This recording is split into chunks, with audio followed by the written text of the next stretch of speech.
morning, afternoon, or evening, wherever you're at, ladies and gents. I am Kuura, and thanks for tuning in with me once again here on the workshop floor for yet another Orimeda stream, where I'll be having a special guest with me here bring some prompts from the random Meta kit generator, and we come up with something unique, first of its kind, and never before seen. Now, I have to admit, it's been quite the turbulent week with the original stream schedule with a couple of friends of mine in the past. I know my stream with Helmchan got postponed briefly for about a week, and will be going up later this Saturday as originally scheduled, if all goes well. But that is right now going to be later on this weekend, more than right now.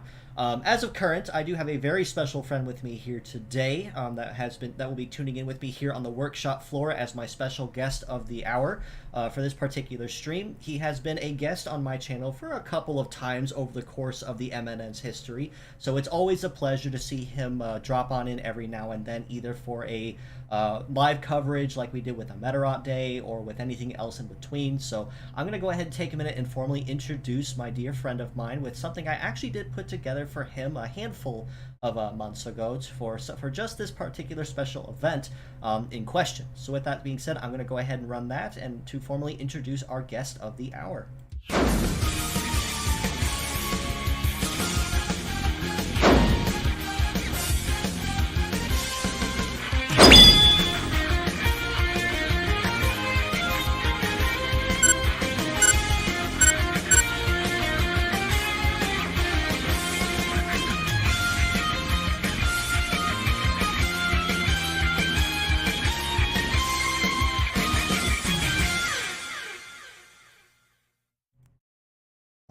There you have it, folks. Ruben, my dear friend, it's an absolute treat to have you here on the MNN with me today. How are you doing, my friend?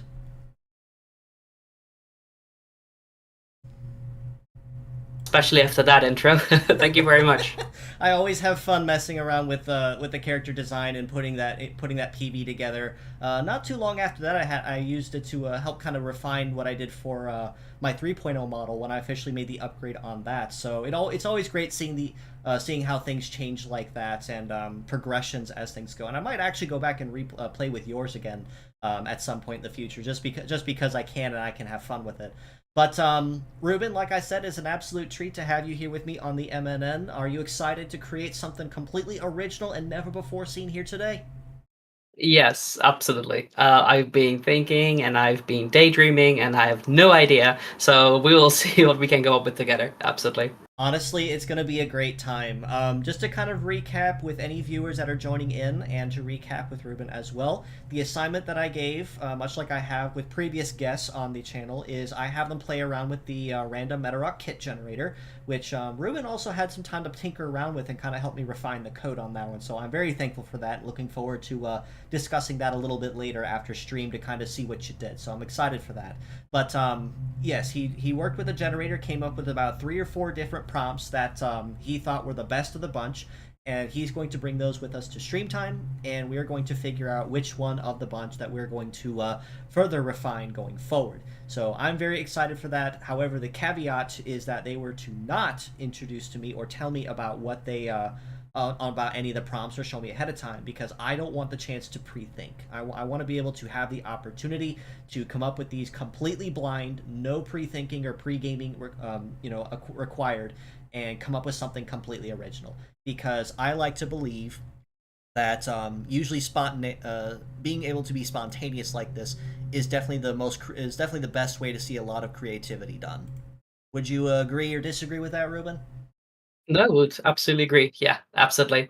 Yeah, like I said, I have been kind of thinking about some of them, but I'm trying to keep my mind nice and centered as well. I really want to see what we can come up with together and Yes. just see what that might be. And the nice thing too is the fact that if we come up with if we pick all the designs and find one that you particularly don't really care for, or one that you want to go back and refine later, there's nothing stopping you. Like, you can always go back and look these up again and just kind of play around with it in your own time until you come up with something that you really like, which is the best part. Yeah, no, absolutely, absolutely. So with that being said, I'm going to go ahead and start up my stream BGM here as well, just so I can get that up and running. And then usual rules apply. If it's too loud or too soft, just let me know in the chat and I will make any changes accordingly. So let me get that running here. Right. Okay, so now we're going to officially pull up the prompts that Ruben is bringing here with us today. So let me make some minor changes to my stuff here real quick. Alright, so you brought up to the table 4 prompts that we're going to be looking at today. So let's see what we're looking at here. So option 1. Option 1 has a sci-fi theme. Honestly, off to a very good start. With a kit of Hide Blow, Guard Boost, Wide Break, and let's see, Wheeled Legs, and Clairvoyance. With a heavy limit of 2. Okay, so kind of looking over this one briefly. What were your thoughts overall with this one in particular, Ruben? Like, what kind of made this one stand out to you as one of the really big ones that you liked? So, when it comes to my options, all 4 are quite diverse. Some of them are either really strong but have one weakness, and some are very fun opposites to itself. So this is definitely what I would describe as an opposite to itself. With its height blow ability to be able to conceal itself, with its leg ability, basically, helping unconceal others, which of course is a pretty interesting thing to play with. And I also like the fact that it seems to be a bot that is very focused on maybe like some espionage or whatever sci-fi that might be, but then brings White Break, like a massive surprise weapon. Okay. I can see where you're going with this. Yeah, just to kind of review this again, much like Ruben was saying, Hide Blow is basically a melee attack that grants a stack of Conceal to Self, which guarantees it makes it a lot easier for you to dodge or graze the next incoming attack, or tank things that keep damage as low as possible. Guard Boost is a support skill that boosts your overall damage reduction and the resistance stats on the legs, which means things will be hitting notably less harder than before. Wide Break is a gravity attribute skill that hits all parts equally but deals additional damage if the enemy is packing on the weight. With Wheeled Legs featuring very high base mobility and speed, and Clairvoyance, which allows it to grant a radar sight buff to itself and all allies when charging Metaforce. And a heavy limit of 2 is also really nice, as this does mean it has relatively solid coverage and support, whether you choose to use it as a pure set or as mixed parts. And honestly, the fact that you mentioned like a kind of like an espionage kind of thing, or something kind of like a drone or something like that, I could honestly see where you're going with that immediately. So I think you and I are on the same wavelength with that one, and I could see a lot of possibilities with how we want to put that one together and play with it. Let's see here. Option 2. Let me pull up this again. No, new window. Thank you. Option 2. Okay. Is also a sci-fi theme. If I can spell correctly, that would help. Sci-fi. With a kit of Power Missile. BA Shot. Ooh, I haven't seen that in something for a while. BA Shot, Double Melt Shot. With Sea Legs and a Sail. And then a heavy limit of 0. Okay, so this one is definitely far more aggressive than option 1. So tell me just a little bit about this one specifically, Ruben. What kind of made this one stand out to you? So, I have to be very honest. When I generated this one and I started reading from the top down, I was very on board. I was like, okay, sci-fi setting, that's interesting, that's my interest. Power Missile, okay, awesome. BA Shot, that's great. Double Melt Shot, okay, we're really like aggressive here. And then Sea Legs and no heavy. So I don't know. I find that quite interesting to see what we potentially come up with that. Something that is very sci-fi themed, but also sea. That's a combination you don't often see, and this puts like really weird images in my head, like dolphins with missile launchers and that kind of stuff, which is, could be very interesting and funny to explore. But yeah, that's a possibility too. A lot of people also like describe space or sci-fi as like a sea of stars, so that could give us a lot of possibilities as well. So yeah, honestly, a very forwardly aggressive kit that we're looking at here. Power Missile as a gunpowder skill that gets a damage bonus if the legs are intact. BA Shot is a shooting skill that pushes the target away from the command line, so makes it very easy for stalling and crowd control if you time it correctly. Double Melt Shot is probably one of the newest here, actually. That came with the Godzilla collaboration, which applies 2 stacks of melt to the target in question, and then 1 to self. So that makes it very, very forwardly aggressive, especially with the damage over time effects. And then Sea Legs means it'll have relatively decent overall mobility and damage reduction, but its evade is definitely going to be through the roof, has a very high natural stat. And the leg ability of Assail means upon charging Metaforce, you do get a stack of shoot boost to self, which, obviously, looking at all 3 here, are shooting skills that is extremely synergetic. So, definitely off to a very good start between just these first 2 alone, and even if we were just to cut this off here and say, alright, let's pick one of these 2 and have fun with it, we already have some really good ideas that we're tinkering with and cooking up right away. So, this is going to be really exciting once we do get that on the books.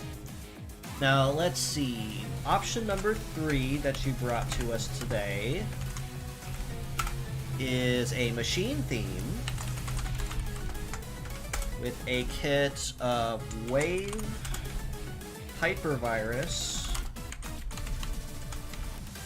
Glitch Vulcan. Oh, we went with the new ones too. That's gonna be fun. Glitch Vulcan with Float Legs and Mirage. And a heavy limit of 1. Okay, so this one's definitely a very unique one, but compared to option 2 or option 1, this one is extremely puts an extremely high emphasis on negative ailments and negative symptoms in particular. Am I correct in assuming that was kind of part of your train of thought with this one as well, Ruben? Yes, correct. So this is quite interesting. So first of all, when I must admit, I've rolled the random Metabot generator maybe 100 or so times. So even then, getting a kit that does virus 3 times is definitely... Oh, I mean, 2 definitely do virus, 1 could potentially do virus. It's definitely a very lucky shot, if you ask me. Basically the jackpot there. And the more I looked at... So that's kind of a maybe not immediately re-roll, because I thought it was funny. And the more I looked at it, the more I saw a theme kind of come up. And that is that, so we're looking at a machine base that does a lot of viruses, creates glitches, and is able to conceal itself. This is basically a computer virus, the Metabot. Yeah, honestly, that could be a nasty combo, completely by itself as well. Because with the introduction of Moftakun, with the currently running Full Metal Panic collab, having both Glitch Vulcan and Glitch Rifle, but they both sport completely different ailments between the 2 of them.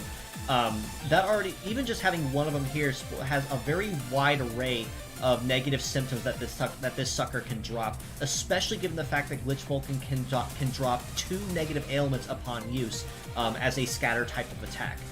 Explaining the other ones briefly, Hypervirus is basically just a turn-skipping ailment when attacking the enemy, but since it is a little more aggressive, it does pack piercing damage with a little more of a cooldown penalty, and Wave also has the ability to slow enemies down with a reduction in their heating and cooling during the time that is active. And the Float Legs also means it will have relatively good coverage across all terrains very well, and much like Ruben said, with the Mirage capability, basically allowing it to disappear or make it harder to track the longer it's allowed to stay on the field. So, honestly, between these 2, I'm kind of really liking between options 2 and 3, but I still yet to look at option 4 real quick to see what all we're going to be bringing to the table to discuss, because just looking at option 3 alone, maybe it's because I've been playing too heavy on the on a Honkai Star Rail recently, but I hate, and I don't want to say this without it sounding funny, but I'm just gonna say it anyway. The first thing that came to mind for me was, for anyone that's knowledgeable of the lore, is the Mechanical Emperor's Wars with Rupert with Emperor Rupert the First and Second, because that is honestly just some wild lore with how it came up, and that's kind of the first thing that came to mind for me. I will have to go into it in more detail later if we talk about it in the stream, but it's honestly crazy what's coming out of that, especially with the new patch incoming. But I digress. That'll be a later conversation. Let me see here. Looking at the chat as well. Gokar Jack says, make something with Assassin as a head skill. I would like to see, going on a tangent, I would like to see Assassin come back. It needs a massive buff because it fell off really, really hard after all the newer stuff started coming out. So if they were to do something like buff its damage or its likelihood or something like that and make it more viable again, I would love to start seeing Assassin in more things. So let me pull that up here. All right. Especially the head part sounds like a lot of fun. That is very good. We've not seen any suicide nukers in that same capacity for a while, so it's going to be interesting to see if they, if they bring those back as something that they could consider. All right, now let's see. Option 4, the last one that you bring in here, has a space theme with a kit of Meta Break. Going for a special skill this time around. Mobile Boost. Zetai Guard. Zetai Guard, please. Thank you. Flight Legs. And G Control. Ooh, that's a good one I've not seen on something in a while. G Control with a heavy limit of 3. Okay, so this is going to be trading in a little bit of speed for some bulk. Okay, so what are your thoughts on, what was your thought pattern behind this one in particular? Orbital defense platform. You know what? That explains everything I need. That explains everything I need to know. I can see exactly where you're going from with that. But definitely try to elaborate just a little bit more on it. What were your overall thoughts? Absolutely. No, so initially as I was reading down, I thought that it was going to be a very fast-paced space exploration. So you got, your flight legs, you got a space theme, you got mobile boost, you got G control, all super interesting, like, mobility-based, like, abilities. And then Zeta Guard and a heavy limit of 3 completely threw that into the water, but I think that's therefore a very interesting thing to explore, because we have seen quite a few of fast, spacey themed bots, especially like previous games, but yes. I don't think we have seen like massive, giant bots or very heavy bots. I think the only 2 that would come, I'd say remotely close in my opinion, if we were to consider the space theme like that in that same capacity, would probably be something along the lines of, like Zero Suicide or Dead Quasar, which were designed to pack the bulk or a lot of very aggressive kind of formats while they're on the field. But this one in particular, focusing more out as in like an auxiliary role, definitely does change things a lot.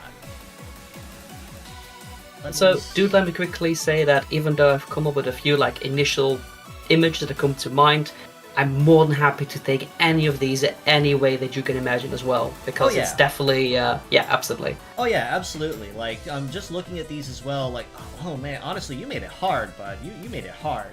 Because, I mean, you got... Yep. Because, I mean, option 1 is honestly pretty solid, like you said, with the espionage theme.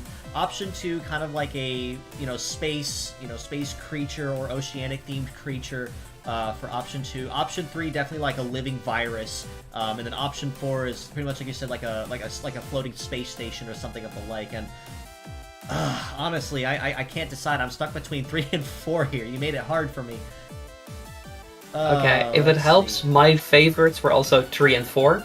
That definitely helps a little bit. Yeah. But to explain option 4, just to go over it briefly, Meta Break was one of the few special skills that were introduced with the crafty mode models. Specifically, Meta Break is a melee attack that is a full AoE.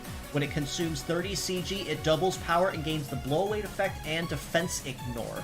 So that means it's going to be extremely forwardly aggressive, but also guarantee crowd control and ignoring enemy resistance if you are planning to use it. Mobile Boost, of course, is a 50% boost to the mobility stat to self and all allies, meaning that you will go notably faster if you were not already. Zetai Guard is essentially, as translated to Absolute Guard, is a ultimate shield skill that will negate all negative ailments and damage modifiers. So that means if you're trying to use, say, Ghost Shot with defense ignore, well, guess what? You're not getting your damage bonus or your defense ignore when you're being intercepted by that bad boy. Flight Legs also means it'll have relatively solid and higher than average mobility and evade, at the cost of having relatively being lower end on the armor and resistances. However, given that it does have G control and a heavy limit of 3, does actually change up the rules a little bit, as this model in particular will be trading a pretty good chunk of its speed for better overall leg stats and resistances, and the ability of G-Control giving it S rank on every terrain upon a certain CG threshold guarantees that if you already were kind of squishy before, well, that's no longer going to be a problem once that effect does officially come into play. So ultimately, like I said, it's super hard to decide, because if we're both sitting on option 3 and 4, it's going to be kind of tough to figure this one out. So, looking at all 4 of these, all side by side like this, Ruben, which one's kind of screaming at you the most? That is very difficult, because I was kind of hoping that there could be a tiebreaker. But yeah, between 3 and 4, I think they both have something that really could be interesting to bring to life. Definitely. So, if we think a little bit about, like, the general theming that you were thinking about as well, I can kind of feel that 3 would be something that might not be like an official design anyway, just maybe something virus related or something that's not supposed the way it is.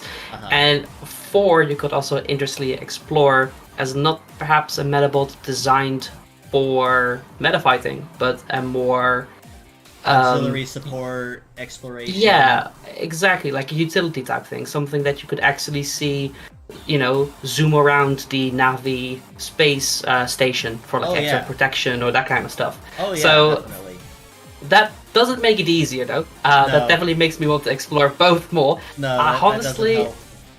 I have reached a point where I'm happy to flip a coin if you don't have a clear winner yourself. Honestly, here's the ideas that I was thinking of for an aesthetic that we could explore. If we go option 3, is I'm trying to think of an idea off the top of my head. I'm not sure if I can visualize it without using a reference. Do you remember or have seen concept art or gameplay of Final Sigma from Rockman X8? The very black and green fragmented form. Have you seen that before, or do you recall it? Yes. I was thinking something kind of like that, as like a living virus kind of thing. If you're kind of following my thought pattern, something kind of similar like that. Something very fragmented, but still kind of holds itself together very very loosely, but still does a lot of damage. And then option 4, like you said, is like a mobile space station or like a satellite. We could honestly do that as well, and I have a couple of ideas I could think about for that one as well. So ultimately, I could go either way, because they're both really good options, and I really have no preference. You know what? Let's explore if you're right for that. Option 3. Let's have a look at what we can do with a virus type. So yeah, let's do that. So I'm gonna go ahead and hide those. It pained my heart, I must say, because the orders are definitely great. Oh yeah, definitely. And like I said, just because we pick one doesn't mean we have to stick with exclusively that one. Like, we can always go back and refine that, or come back and try it again with something else later. Absolutely. All layers. Okay, now that I have that set up... Oops. Okay. Let me see. Golkar says, Assassin was first in M4, but it was completely different in the old games. Yes, it was. And that kind of made it a little easier to use, I believe. But no, like I said, I would like to see Assassin come back as a skill that they go back and buff, because they have made a history in the past of going back to modify older skills, such as when they boosted traps and trap damage. So they made those suddenly viable again. So I would like to see them do that with Assassin, to try to get that back on the docket. But I'm kind of putting this together. What do you think? What are your thoughts on the idea of like a floating bipedal, kind of like we've seen with a handful of models, or should we do something non-bipedal? I like the idea of something like, I think floating bipedal could be interesting actually, especially if it looks like something that shouldn't be floating, something that should have been bipedal but is now floating instead. Okay. I have an idea for that. I have another idea I'm thinking about with it. So let's try get my force real quick.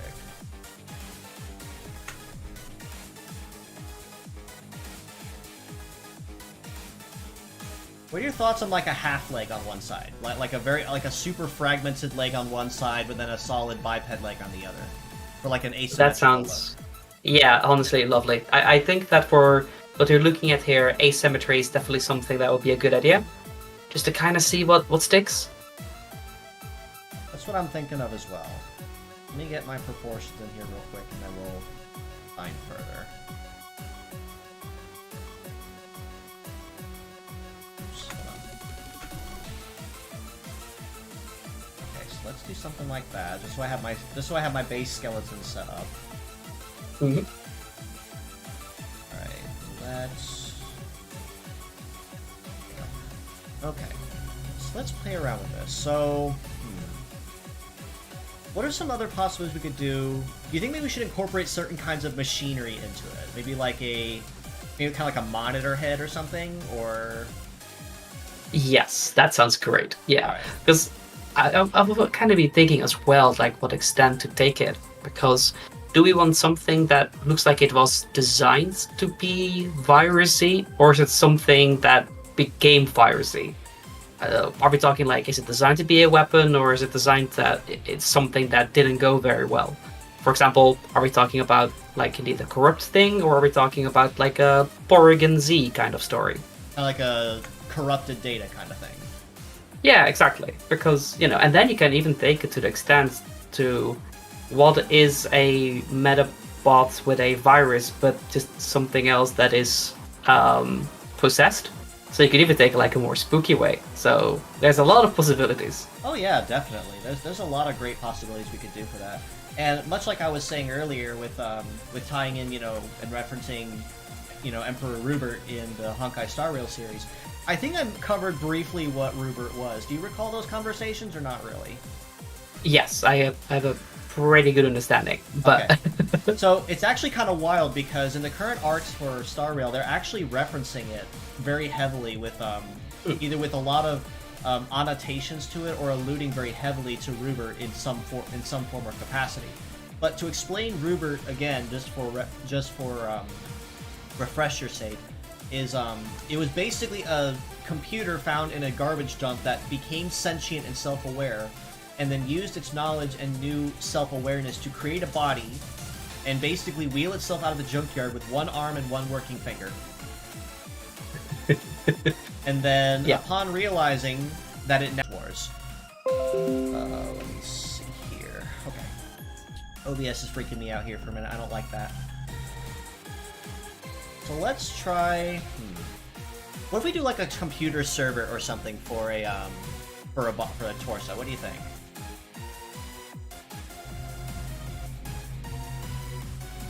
That's what I'm kind of figuring so far. So maybe...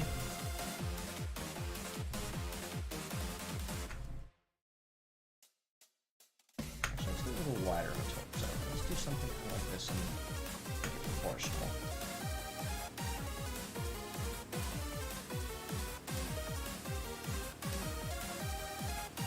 Like that. Okay. My mic is really low, or Ruben's is really high. Okay, so let me go back and modify that real quick. Alright, oops. Hope I've not blown out anyone's speakers. Sorry about that.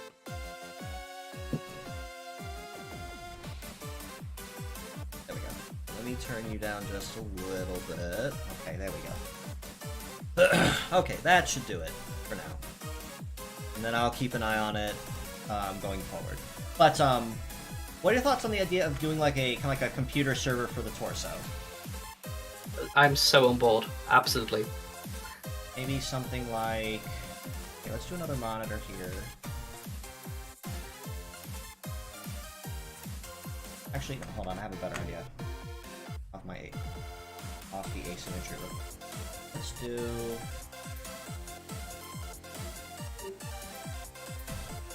kind of like this.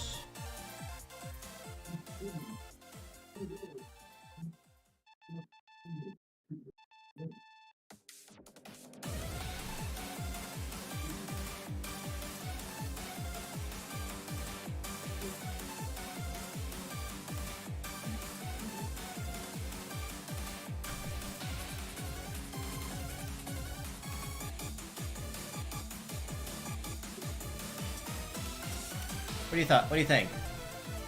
I like this a lot. This is very good. Kind of seeing where I'm going with it, kind of like a analog, earlier computer kind of thing. Yeah, absolutely. Could be indeed a a tape disc on his chest there. Yeah, that is very, very cool. I'm thinking we could do as well, because I want to use the monitor for something. What if we do something like, kind of tying in the wave theme on there? And the ability to slow things down. What about, I'm thinking of some kind of expression, because we're going to use this as an actual monitor, a face. So...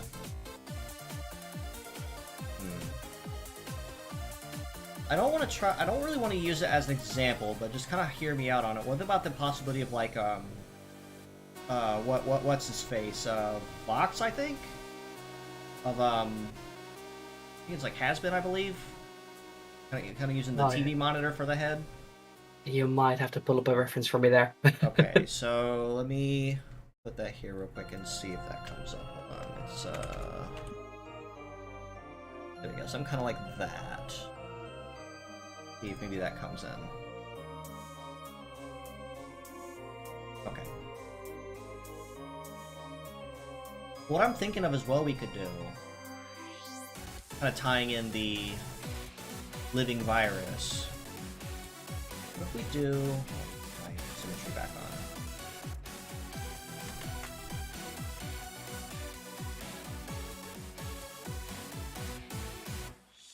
Do like a line of code, you know, like kind of like a halo of code around the head. Oh, I'm so down for that. Yep, that's very cool. Yep. I'll have to put that on another layer because I want to have some fun with that later.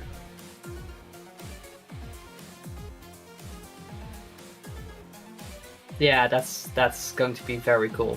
What I'll do even, take a step further, let's do a radio antenna in the center of it as like a broadcast. Yeah, okay. That's okay. I'm seeing the vision. Or do you think maybe I should go something taller, like a kind of like an actual like satellite tower? Yeah, I think it could be cool if it sticks above the ring itself, or something that goes a little bit higher up. Let's expand on that. Do this. The idea of a...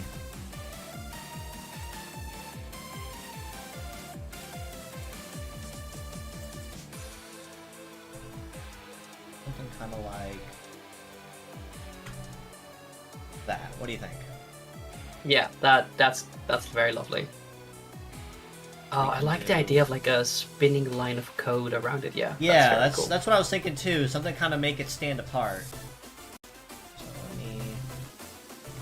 I guess the main idea behind it still is like, is it something that was designed to be virus-like, or indeed something that gained virus-likeness? And I mean, if you compare it more towards the audio reference, it turning into something it's not meant to be would of course be very cool. Like a corruption. Yeah, exactly. So what would its original purpose be, if that makes sense? Like, what can we kind of like... Because I like the idea of like the halo around it, but instead of like pure code, it's like corrupted data. Yeah.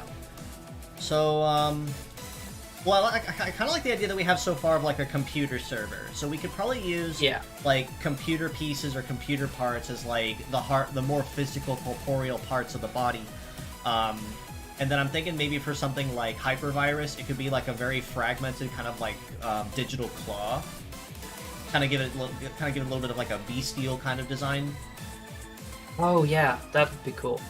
Have you ever seen the very old school TV systems? Like, not like the TV itself, but like the TV stations that use these robotic arms to move around tapes into the actual tape systems. I can send you a picture if you want to. Yeah, send me a picture of that. So to an extent, what we could be looking at is like a robot that was designed with helping with like digital data archiving. Right. That archived something it shouldn't have archived. Right. Looking at chat here while you're pulling that up. Bottle, what art program are you using? I may have asked in the past. I'm using Clip Studio Paint. I went and purchased the license for it a few years back, and it's just what I've been using ever since. So I've been having fun with it, and just kind of working with it since.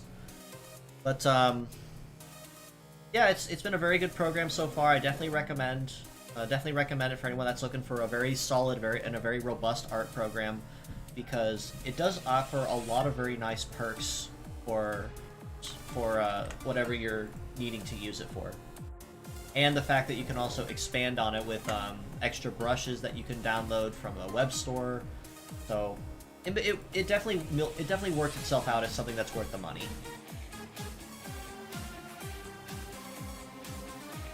Let's see.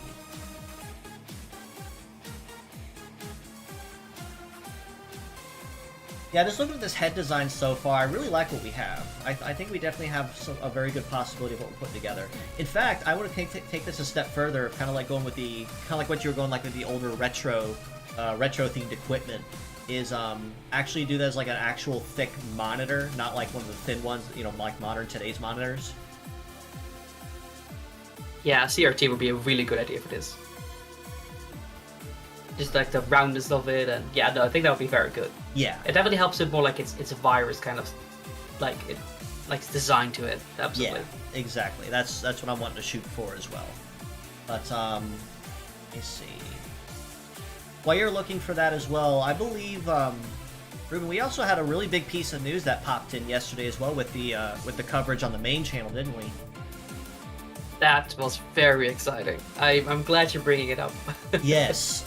For those that are unaware, just to touch on it, so for the last several weeks, the official Metarot YouTube channel has a Google form that you can use to send letters or questions to Producer Son. And what he's been doing over the last several episodes is about half the episode on the latter end of the stream is basically reading fan letters and just kind of taking time to talk about them and explain. So last week, about Wednesday or so, I decided I was going to pull the trigger and send a letter to Producer San and just kind of see what happens. I was not expecting him to answer in any capacity whatsoever, but I figured, worst comes to worst, he got something. I'll try it. But lo and behold, I wake up Tuesday morning to a ping, several actually, finding that Producer Son apparently did read my comment and replied to it. And I was super excited to read that and get the translation from it. In fact, let me actually read off what he wrote off as well on that, just so we can keep that going for the time being. So I wrote to Producer Son. Let me actually read off my side of the letter first, just so everyone has the context. Now, generally, I didn't do anything special for it. It was just a very simple letter, just explaining, who I was and what I did, and just kind of had some fun. Just kind of said thank you. But I wrote a letter to Producer Son, and I said, hello, my name is Isagami Kuura. I am a VTuber who runs a YouTube channel in the US and translates official news and highlights into EN for the Western fans. I started distributing EN news 4 years ago and celebrated my anniversary in early June. Thank you for always bringing us Metarot news. I'm sure this message will resonate with our Western fans who support our channel from afar. Although the Metarot series is primarily broadcast in Japan, our global community is looking forward to the day that we can enjoy our beloved pet fighting robots. I'm sorry if my message is poorly written. I have many Japanese friends, and we communicate with DeepL, but machine translation is not always accurate. So that's the letter that I sent initially to Producer Son last week. I unfortunately missed it for last week's episode, but I was still kind of debating on the situation at the time. So yesterday, Producer San actually finds my comment and reads it on stream, no less. And it was so heartwarming to see all the comments in there as well about, let me see here, about into overseas Metarodder, international Metarodder, or comments in the live stream of saying, now we need to actually have a World Row Battle Championship and such. It was so heartwarming to see all those. But Producer San responded back and replied to my letter on stream and said, "Excellent. It's great that you've been doing this for 4 long years. I am very happy to hear stories like this, that people from outside of Japan are watching this. I wonder if they can understand the Japanese I'm speaking. How do they translate it? I wonder if I should subtitle it. Maybe I should upload my scripts. Maybe it might make it easier to translate. Yes, it will. It would make it very easy to translate. The scripts have been cleaned up recently. I was thinking of using my AI voice to read Metarot news before, but the intonation was wrong. If I spend money, it might be accurate." And he spent a few minutes kind of joking around with the chat about using an AI voice to narrate every now and then, like if something comes up or he can't do it. And then he said, "Thanks so much. Will the news this week be in English too? Thank you very much, and I look forward to working with you in the future. we would like to spread our wings around the world.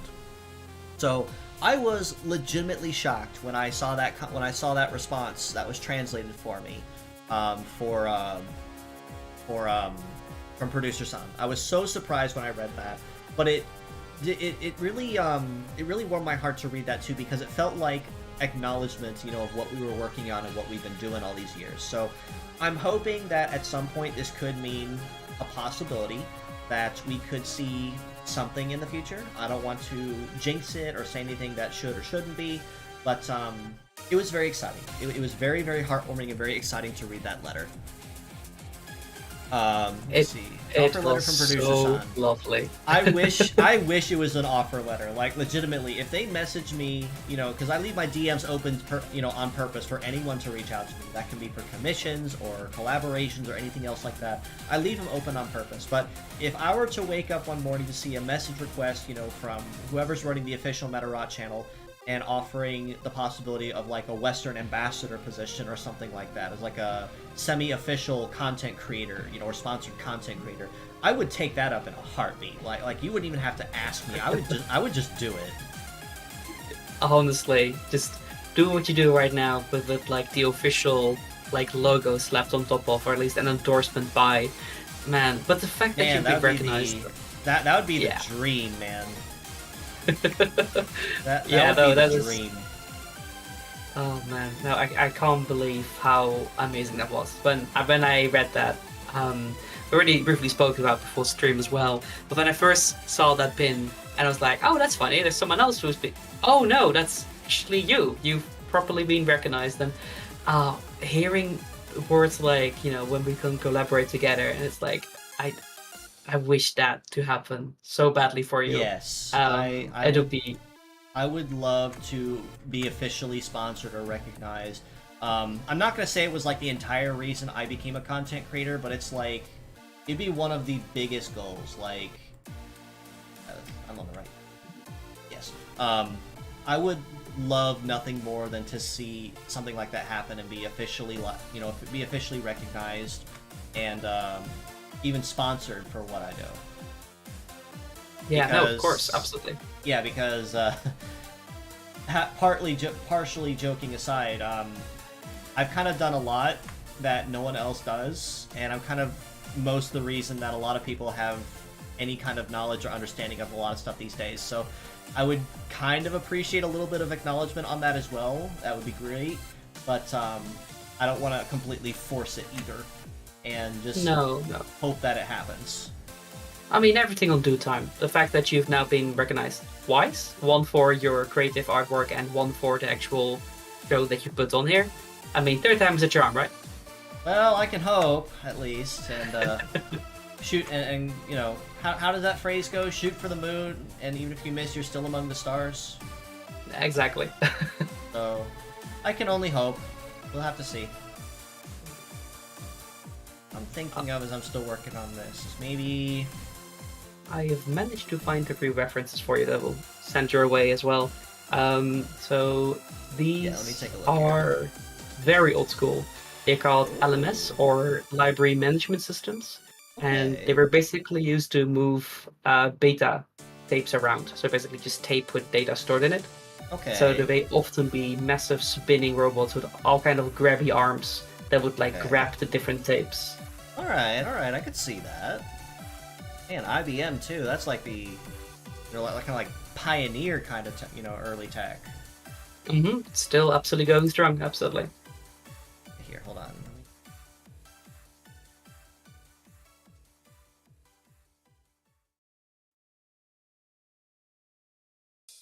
What I'll do is let me bring this down just a little bit.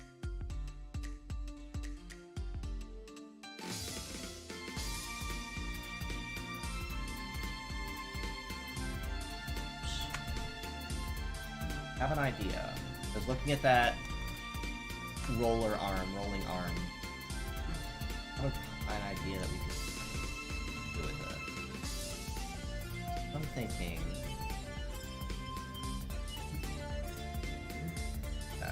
What I'm thinking of for the base here, we could do... We get some of these other servers again, but we could do something similar. So, do something like...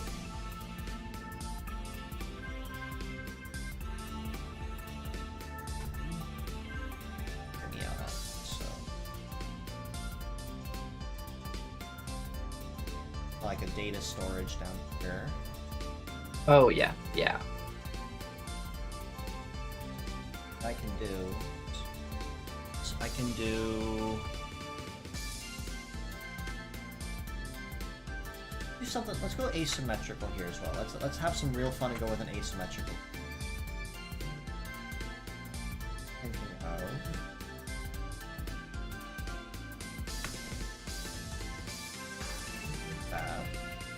And then we can do, kind of like I said, we can do one one side is like, or one piece of it is like a, proper organic computer parts, and the other one can be like a fragmented living virus. Yeah, that'd be perfect. Yeah, I definitely think it does need a little bit of asymmetricalness to really bring that virus type over as well.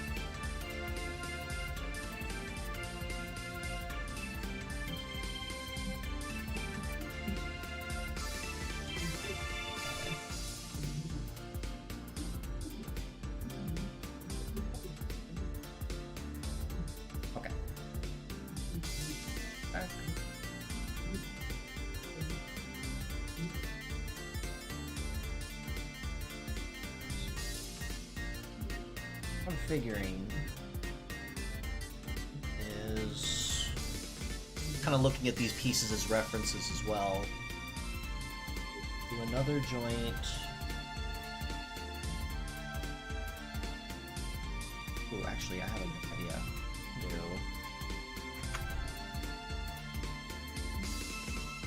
Do a bracket.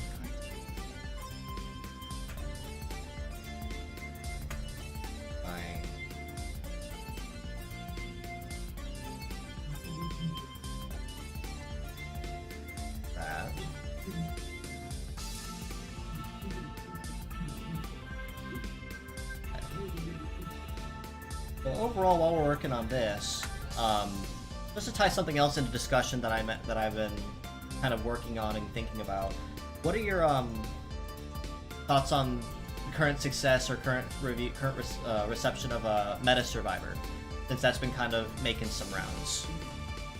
It's been roughly about 4 months since it was released, so it's been around for a hot minute. What are your thoughts on it? I've been pleasantly surprised with how many people seem to be taking it up. Because I remember, and we spoke about this on a previous video channel as well, that the initial reaction to the announcement was not positive. It was very mixed. Yeah, to say that's kind of mixed, yeah. But that's yeah, putting it nicely. Yeah, absolutely. A lot of people were a bit disappointed and whatnot because it felt like a very cheap kind of cash grab basically for a lot of people. Yes. But I think over time it has actually proven itself to be a very interesting spin on the normal genre with clearly enough challenge to really keep people coming back for more. Oh yeah, it's definitely no slouch. You definitely have to really work at making sure that you can keep the runs, but it's also casual enough that's not going to force you to keep going if you need to take a break. No, exactly. I am, like I said, I'm genuinely surprised. I also didn't expect us to keep content of like such a steady piece as they've been receiving for it. Now, of course, they've got a really large library to pull from. Oh yeah, but absolutely. Yeah, but usually when you see these kind of things, it's also not long supported to say the least. So having this coming on is just just great. Oh yeah. And especially with all the guest artists that they've had coming in with it too, like you never thought immediately, like for instance Nahiro Washiro, who was the designer for Gundam IDO and several equally as iconic series, they'd have weigh in and design something for the series. Like you never would have expected it. Yet here he is dropping Azaruler casually and then just like disappearing like nothing happened. Yeah, no, absolutely. I didn't expect it ever to happen, but I'm really happy that they are willing to experiment quite a bit with this spin-off, it makes perfect sense as well. It's best to try new bot designs and everything else from a spin-off version first before you patch them onto your main game as well. Yes. That of course being Matter of S. So it's very interesting to see that they're willing to play with it instead of playing it very, very safe. Which is honestly kind of a bold move too, because based on how they do it and how the reception's been, I was actually talking with one of my Japanese friends recently, Sadan Foiro, who does a lot of Meta-Rock content on Twitter and on YouTube as well, much like I do. But they reached out to me sometime in the last couple weeks, asking what the overall opinion of Meta Survivor was in the West. So that's actually when I ran that survey and just asked people, hey, the game's been out for a pretty hot minute. What are you guys' takes on it? And it was well, on one hand, I'm not shocked at the responses that came out from it, but at the same time, it was definitely very enlightening what the kind of responses that came out with it, and the overall thoughts. And a lot of them were fairly negatively leaning, if I were to be blunt about it. So I'm interested to see how they're going to take this, how they're going to take that feedback and kind of work with it, or work around it, so to speak. Yeah, I think it's quite interesting. Perhaps a bit shockingly, I'm actually quite surprised at the reaction. Of like, but more like on a positive manner. Like I expected things to be actually a lot more negative than they turned out to be from people's reactions, because I genuinely believe that Imagineer or the Meta Corp kind of shot himself in their own foot by hyping something up for a very long time, yes, due to situations outside of their control. Yes. And we but mentioned that as well. Is it felt very overhyped and not exactly fully promised to what they had in mind. No, exactly. Yeah, when you are talking about what can only felt as like the next generation of meta worlds, showing off the new starter designs and everything. In a time that was already quite filled with potential talk about, Meta World 10 and etc., it is difficult to kind of overcome that. I wish they would have recognized that earlier and just before the announcement that step forward, like way before the announcement, step forward and be like, hey, just so you know, this thing we're talking about, it's a spin-off. Yeah. As long as they had said spin-off, not even describing what it was, but anywhere in the moment, exactly. And I mentioned that as well in my video when I did a little breakdown and reaction, overall thoughts, feedback on it, relatively early on. There we go. About 2 or 3 days after the initial reveal came out and saw how mixed it was, I said that as well exactly. I said, yeah, it was overhyped and it was underpromised because they, like you said, they did a really good, and I have to say, they did a really good job hyping up people in preparation for the anniversary, because they've been teasing for 2 years, this mysterious Meta-Rock, on the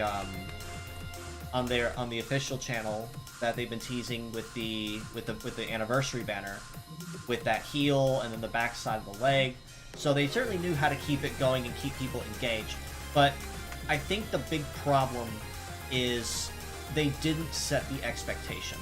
If they had told people, pretty much like you said, if they had told people up front at some point and said, even if they just said, we are not working on a mainline Meta-Rock game, and that's all they said, I think it would have definitely lightened the blow. Yeah, absolutely. Absolutely. But yeah, at the same time, I can understand that any talk about the project could have been disastrous as well, because there was, of course, a time, I can imagine, where they couldn't go ahead and, maybe not continue at all if things had not worked out the way that they did. Right. So I can imagine that like any news from their side might have already been a problem. Even them saying like, hey, we wanted to announce something but we couldn't, that is already a risky play when there's a chance you might not be. Correct. And I think the big issue with that as well is the fact that, and they did also say up front that they wanted to tease the design, that they wanted to reveal it sooner. But very likely they had to stall for like a year, 2 years. I suspect it's likely because of the trademark lawsuit, and that threw a kink in a lot of people's plans. So I really can't fault them too heavily for that one. But at the same time, I don't want to put all the blame on Imagineer either, because I'm kind of the opinion that it's kind of a everyone sucks here moment, because on one hand, yeah, I think Imagineer could have done a whole lot better with setting the expectations, much like you said. But at the same time, I feel that it's a case of we should have kind of managed those expectations on our end as well, because we kind of went overboard with the possibility of, oh, what could it be? It has to be a Metarot X or a Metarot 10. And we kind of tunnel visioned ourselves into thinking that's exactly what it had to be, and it couldn't possibly be anything more. So when they only came out and said, yeah, Metarot Survivors is kind of the only thing we had on the docket, it kind of threw everything for a loop. And it was, and I'll admit, I'm guilty of it as well, it felt very deflating. I think that's a very good word to use, is it kind of deflated the community, because they were expecting something more. Yeah, I think that was a good observation as well, because especially like also in like the Project Rising Beetle Discord, we were of course we leading up. Yeah, we were super hyped for it with everything that was planning. They had we were super excited for it. So I get that we were kind of deflated with the announcement of Meta Survivor is kind of all we have on the docket, alongside some of the news around that. So, like I said, to me anyway, it feels kind of like an everyone sucks, because we could have done a little bit better to manage the expectation. But at the same time, I'm not going to completely absolve Imagineer either, because they really could have done better on telling people up front, even if it's just a clue, and says, yeah, we're not working on a Metarot 10. We can tell you that much. That's just my thoughts. Yeah, no, absolutely. I think I very much agree with you. I wouldn't say it's particularly like Imagineer's fault. I wouldn't say it's the fans overreacting either, because I think the one piece of information that we had going into this was, hey guys, we want to announce something. We've not been able to announce something, and it's not related to Metarot S. Yeah, that's kind of all they gave us. So yeah, exactly. If they would have been, if they would be like, it's not Metarot S, but also it's not a mainline game, manage your expectations. But at the same time, it's also need to keep in mind that this announcement was made in Japan only, and the expectations might have been very different. I think because we are so starved over here, we are much more likely to jump onto anything that we can jump onto, hoping for the best. I 100% agree. So yeah, I've heard a few stories about how people reacted. I mean, when the announcement trailer dropped, the comments on that video on the official channel, they were not great. They were brutal. But they were very brutal. It's like not even a joke how brutal they were. There were some people that were really upset over it, and based on what I heard when I was speaking with Sadant, the feeling is kind of mutual over in Japan too. So we're not the only ones that feel really starved for content or really deflated over the whole situation. So that helps a little bit. Absolutely. Kind of looking here at some of the comments as well.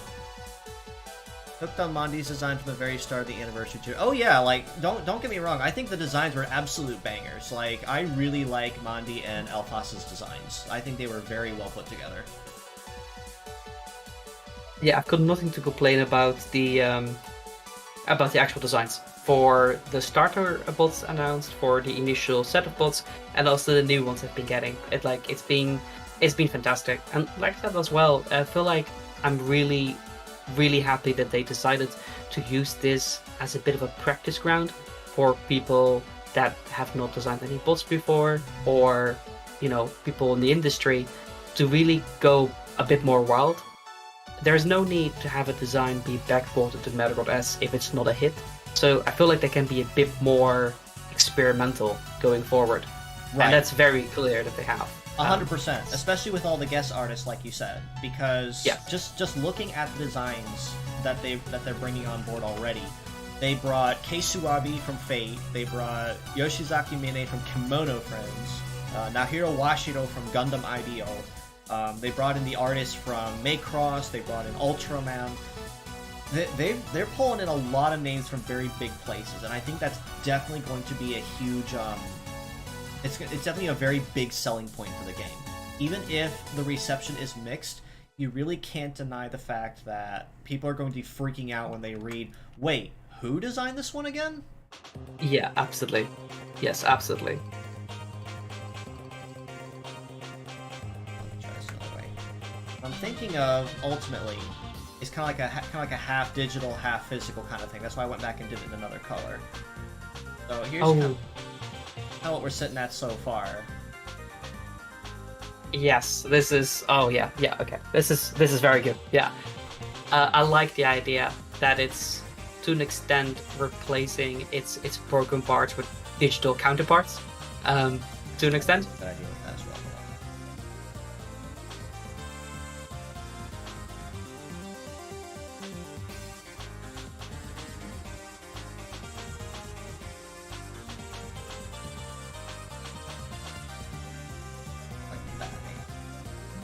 Oh yeah, yeah, that's cool.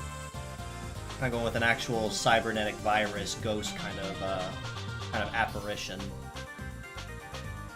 Yeah, perfect. Because yeah, like I said, like what is a virus for a metabot than any other possession in kind of like folklore and haunting. So it definitely can have more of like a spooky vibe. Right, exactly. Let me.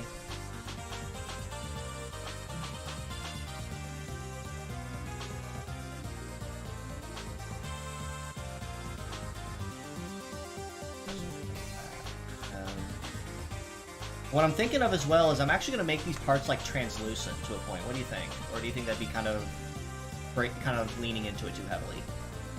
No, I think translucent makes sense. Or just like the halo itself is just code running out, so just like a representation of just data. So like semi-translucent. Yeah, that's what I was figuring the same with. Actually have a little fun here with this design. Oh, I do like the spiky bits though. That's very good. I kind of want to refine it a little bit, kind of make it look fancy, you know? Let's see. Right up here. Let me see. Didn't expect Metro X10, and because I had a gut feeling it'll still happen a few years later anyways. Good thing I was smart enough to have low expectations. Yeah, exactly. Kind of like what we were saying is we kind of overhyped ourselves to the point that we kind of tunnel visioned on what it had to be, without a doubt. And that kind of what really hurt overall expectations and kind of deflated the community. But honestly, even just for the few months it's been out so far, despite the mixed reception, I'm still pretty much like you said, Ruben. I'm very impressed with the amount of reach that Survivor has had so far. And I've even had a lot of conversation with some buddies of mine in private saying that, and I think the ultimate goal was the fact that because a Survivor game is fairly easy to learn and understand, that's probably why they picked that genre on purpose, because if they were to reconsider a global release, fingers crossed, it would probably be one of the first launch games on the docket because it's something that's very easy to learn and pick up. Yeah, absolutely. And if you now look at, let's say, Matter of Us, we are so many worlds in by now. So many chapters. You can't just... Yeah. And then, of course, then there's the matter of, like, so let's say you want to bring Matter of S to the West as well. Are you going to try to sync up right away? So does that mean that you will unlock all stories to this moment? How are you going to do like proper events and rerun events when people are drowning in so much content? Right.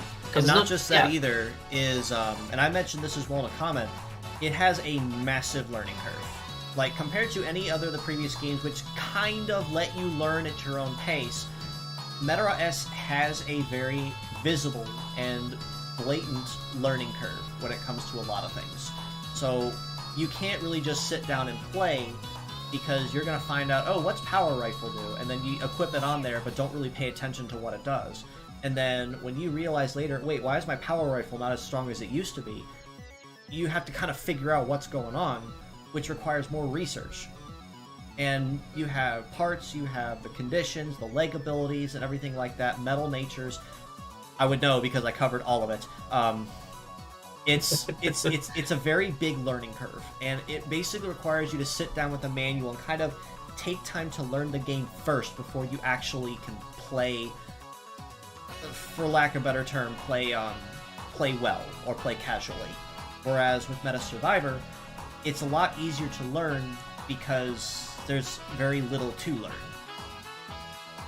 Yeah, no, absolutely, absolutely. Let me see, kind of playing around with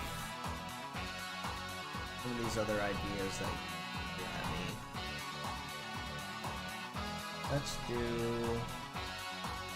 Yeah, Hypervirus and Glitch Vulcan. What I want to do is make the Glitch Vulcan the digital side and kind of go with that asymmetrical fragmented theme like what we were saying.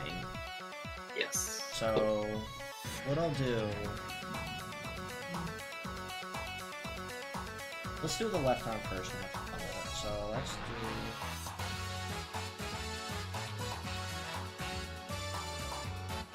I like this. I actually had a comment in the server recently too. I thought would be really cool is because one thing a lot of people did say when I did run that survey is they liked the art style. They thought the chibi style looked really neat, and honestly, it does. I really like the style that they chose for for Meta Survivor. What I would really like to see, and I think it'd be a really cool idea, is if they ran it with like a kind of like a rehashed version of the MetaRatch app, like a kind of like a Tamagotchi. Oh right, yeah, and I can see that. Because it's a very nice little style. It's very creative and it's very cute, but it definitely could use more marketability, I guess is the word I can use for it. In fact, one of the things that came to mind for me when I was talking about it initially is you remember what's the word, Shimajis? Oh yes, yes. those would make perfect shimajis. Yeah, yeah. Oh wow, that's the term I've not heard in a while. That's just my opinion anyway. I think they'd make great shimajis because they're small, they're chibi, and you can do a lot with the art style that they chose to go with, which is basically a live 2D. So you could do a lot with it, with very minimal parts, as long as you just have all the pieces drawn. So that's just my thoughts on it, really. I think they could definitely capitalize a lot on the style, but it's just going to take a lot of work to do it. And yeah, no, I agree. Having some kind of... Oh, go ahead. Having some revamped kind of MetaRatch, especially with the chibi art, would be quite nice, even if it's just like a linked watch face for your mobile device or anything like that. Oh yeah, definitely. And they've been definitely expanding with a lot of physical merch as well, with the specialized watches, with the stickers, and and the acrylic stands. So they definitely are experimenting with a lot of other physical merch or possibilities. So I just want to take a wild shot in the dark and say it could be an idea at some point for them to explore and consider.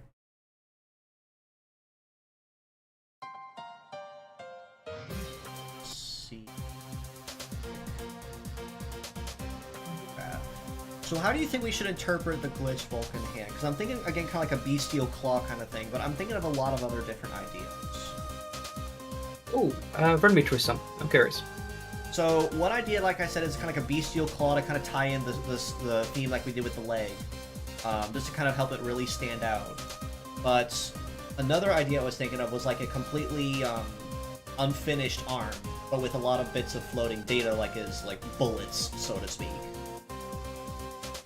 Ooh, completely fragmented, not just like a little bit, but like properly like shattered. Exactly, and just have bits of floating data, for apparitions of a limb. Yes, I quite like that. And also I was thinking, if you do require some way of like physically holding it together, if you don't want to just rely on only digital, of course the tapes themselves that the thing is full of are just like nice little ribbons too. Like I like what you've done with the leg area, that already looks like very tape-like. So that... I have an idea on that too, hold on. Let's do...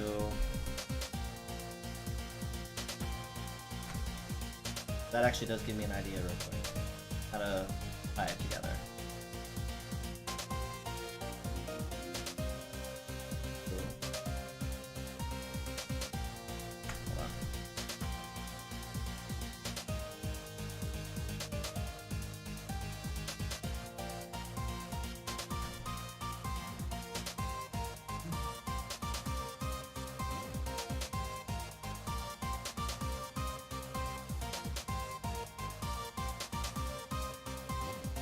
kind of like that.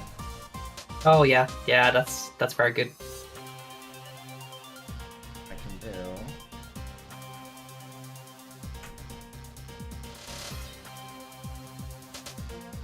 Yeah, like that. Yeah, this is I like coming that. together. Yeah, that's good. That's good. It's kind of interesting that like the possessedness, the virusiness comes out of the places where like the tape is exposed. Yeah, exactly. So yeah, the data is leaking out where it's supposed to be stored, which makes sense. What we'll do, I have an idea now, is let's do... Let me think. What's another computer piece that we could use? Well, we have several options, realistically, but... What if, Okay, hold on, I have an idea.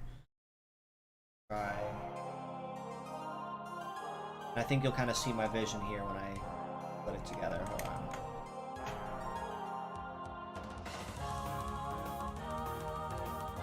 Need something kind of like...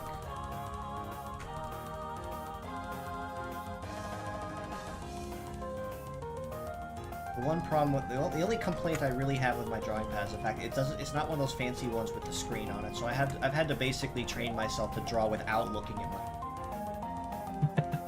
Yeah, that's quite impressive. Yeah. Maybe...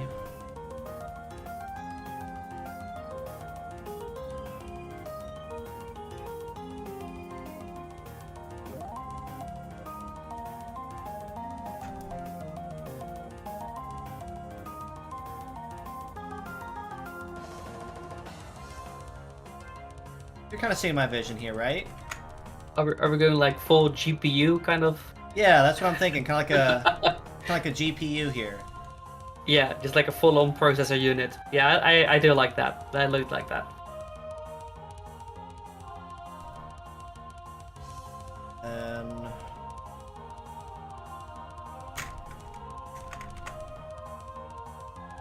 And I've always been a bit of a sucker for like very boxy arms, you know, because of Beastmaster and whatnot. So definitely a design aspect I can appreciate. Oh yeah, definitely. But I have an idea for it as well when I get to that point. So let's tie this together as well. So let's do...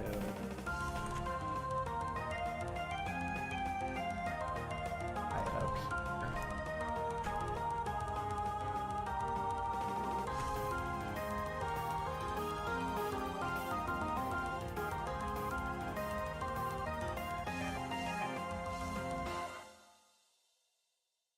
Out.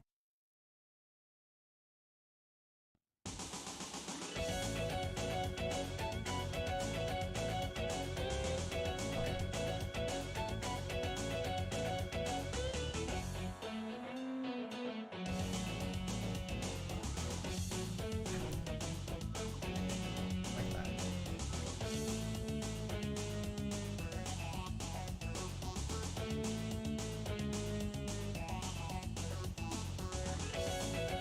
We'll do that for the arm. What I'll do, back over it again.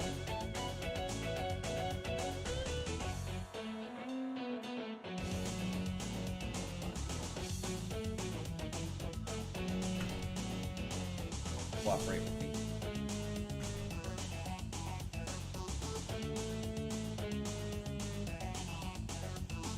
Actually, no, I have a better idea for it.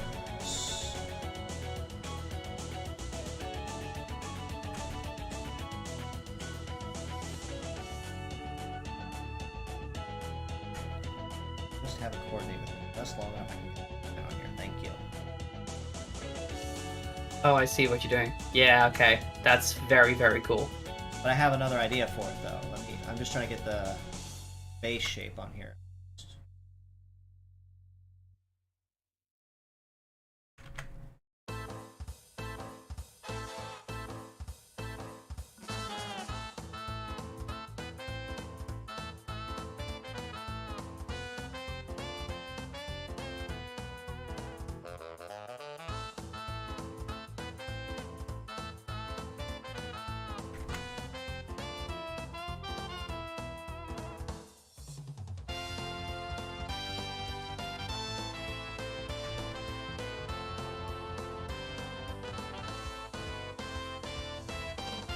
Okay, so when I said Beastmaster, you took that as a challenge, right?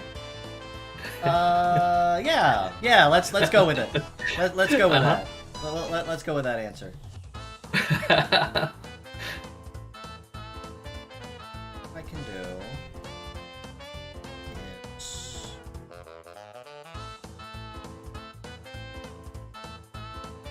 code isn't just one line independently of several lines that are actually laughing.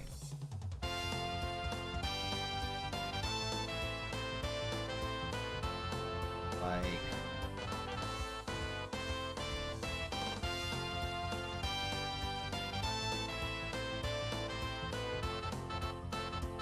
this.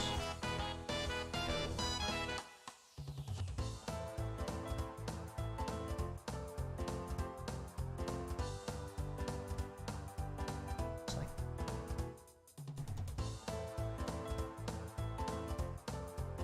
so here's a question, given the progress to how things with Meta Survivor has been, kind of circling back to that discussion. What is an artist or a theme or a IP that you'd like to see weigh in and create a design for Survivor? I mean, that's... There's so many different that's types, but I want to hear what you think. I want to be more creative, but it needs to be more Gundam stuff in general. There needs to be so much more Gundam related artists and also Gundam related IPs, as in like collabs and that kind of stuff on the table. It's You're been right. long overdue. You're right. You're right. We are still waiting for that Gundam collab. Whenever it'll come, eventually. Maybe. I sure hope so. I sure hope it will. Yeah, no, I think when it comes to like in general design and artists that like come to mind, the most obvious one, like I said, would be like Gundam and that kind of stuff. But I kind of hope they are going to do interesting collabs with people at a completely different end of like the spectrum. Like I want something that has nothing to do with like mechanical design whatsoever. Kind of like just what they to did see... with Kimono Friends. Yes, exactly. But perhaps even more like nature themed, you know, like an IP that's mostly focused on that kind of stuff. And just having something that feels very much non-compatible, just to see what can be created and where those two align. Because like I said, especially if it's going to be for like Medal of the Survivor, it's the perfect like practice ground. Oh You have a yeah. lot of like room and play for that kind of stuff. And if it's popular, you will port it back towards Medal S, and by then the design is already kind of Established. announced. It's out there, so people might try harder to get to it because it's something they've been able to see expand and grow. But I wouldn't say that I have like a specific artist in mind. Like, oh, I need this in my life right now. Now here's one. Hear me out. It's unfortunately too late for this one to happen because he did pass away. But I would have paid to see Leiji Matsumoto come up with something. Oh, The designer and basically cornerstone of sci-fi genre, anime manga as a whole. The artist and author for Harlock, for Galaxy Railways, Galaxy Express 39. I would have loved and paid to have seen him weigh in with something as a unique design. I would have loved to see it, and unfortunately, that just won't happen because he did pass away in the last couple of years. yeah, no, exactly. Yeah, I can imagine that would have been a very interesting perspective to get. I imagine to an extent you are a little bit biased, but it's mostly going to be train-based designs in that case. I mean, I won't deny the allegations, but I will also correct myself and say that that's not the only thing he did. Yeah, that's true. In But Space if he had- Pirates, Yeah, that's true.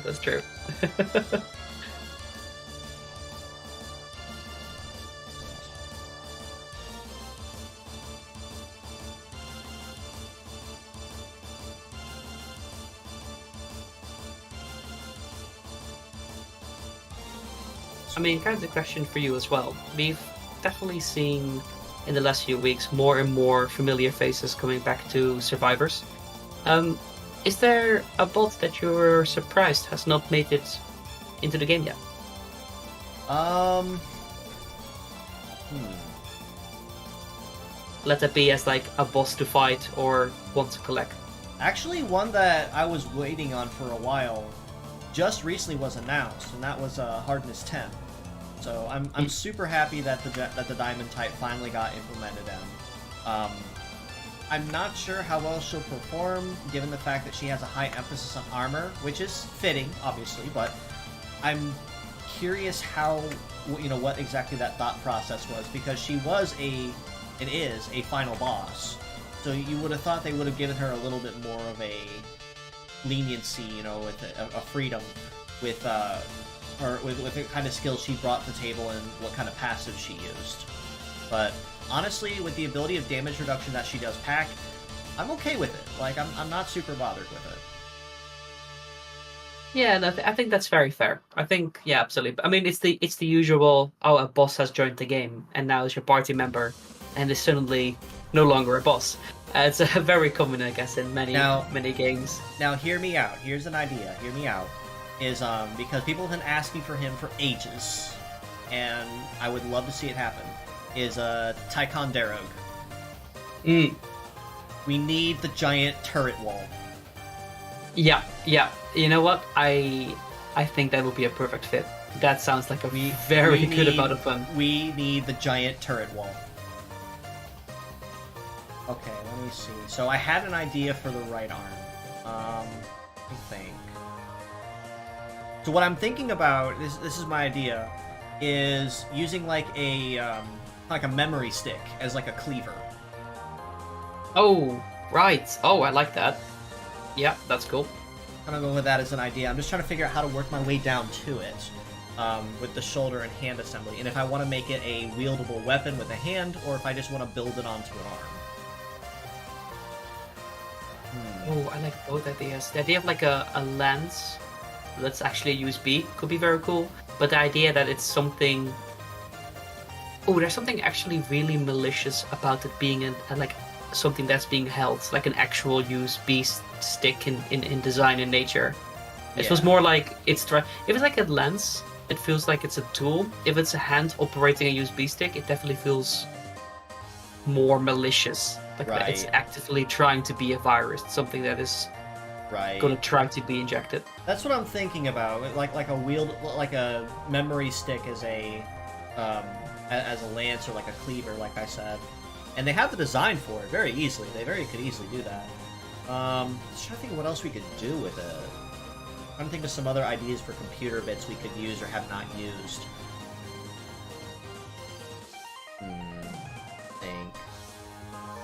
Well, definitely something melee, of course, based on its skill set. So something up and close. Then again, most interface devices that you operate with computers are there. Okay, so if you look at the main design, what do we have? Got a monitor, so we got output. We got an antenna for connectivity and modem. That's already the head part. Then we got the legs, which is like data storage. Left side or left arm is like data generation, so you got the GPU that's creating things.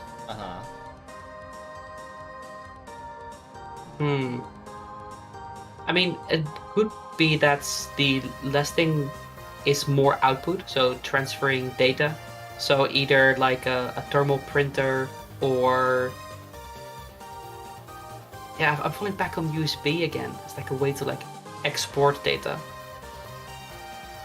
Try something real quick. Hold on. I'm gonna do some Google food here while I'm putting this together. Let's see. Try.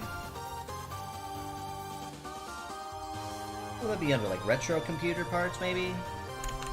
Yeah, I'd say so. Or like retro data servers. Let's see what we got. And some. We also haven't done a keyboard yet. Yeah, it's another input device. Mouse. Something of like a terminal, like the old school ones. See, there's also hard disks. We've not used those yet. Or instead of a USB stick, it can, and especially with being a virus related, it could be just a bunch of different cables. So like Well, for old school. Well, my idea, like I said, was I wanted to use a memory stick, like an internal solid state hard drive memory stick as like a cleaver. I do really like the idea of it. That's what I'm thinking. Like, I'll just use this as an example. Let me send this to you. Yeah, like something kind of like that. Like just looking at these, you know, they're designed to be very sharp, very with no beveled lines. So it'd make a very good slashing, cleaving weapon. I really like the idea of indeed using something floppy disk related.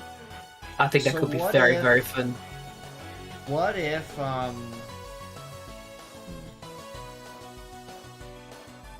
Okay, here's an idea. What if we tried one of these and used, like, a hard disk? Yeah, that sounds like a really good idea. So what we could try...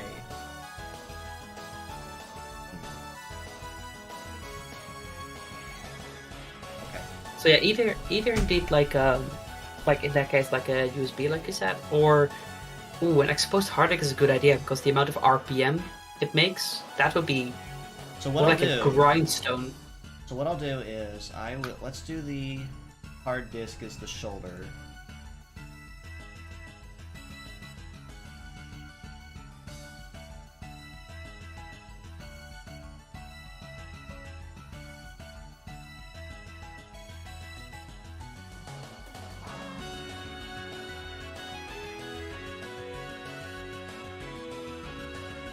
Not like that.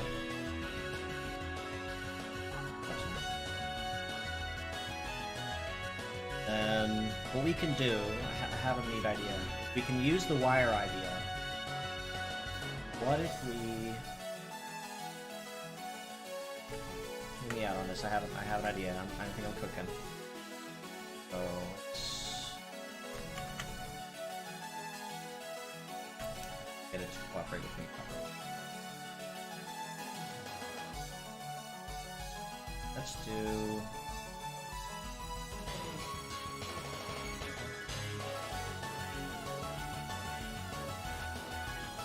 Honestly, that's not a very good way to... What I'm thinking of ultimately is maybe do like a wire, like a ropey mess of wires for the lower arm, and then kind of like coil it around a kind of like a hilt.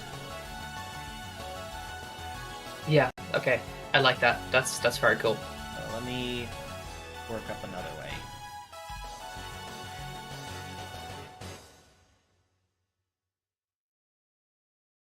That.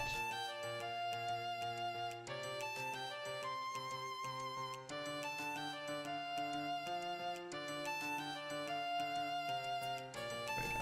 Kind of like this. And then...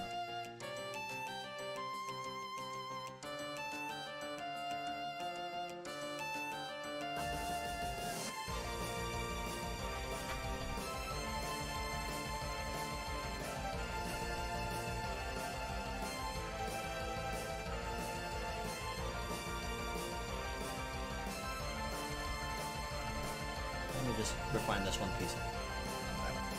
Let's do hard dick transfer.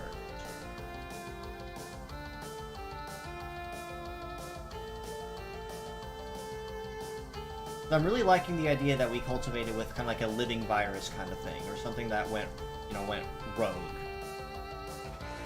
Yeah, absolutely. Also, I just realized that you're basically making a giant ram stick, which is a great choice for a weapon because it rams. Yes, exactly. I see what you're going for. Okay, cool. Yeah, I probably meant ram stick accidentally, and I wasn't thinking of the right computer part. You gotta love when you're on like a single track mind. You are absolutely fine. Don't you worry. The fact it's a melee weapon that's ram, is really funny to me. I don't know. That's what I was thinking, because it's designed to be kind of like a sharp-based weapon, so I figured it'd be a really good like cleaver kind of design. That's kind of what I was thinking of when I mentioned it. Yeah, that would absolutely work. Originally, when you drew the box, I thought you were drawing or planning on drawing like a massive like keyboard, because there's a very famous server keyboard called the IBM Model M, and it's basically a full metal old school keyboard. And if you give someone a whack with that one, yeah, that would be quite effective too. But I like the idea of a sharp cleaver as well. I'll have to look into that later, because that actually sounds quite hilarious.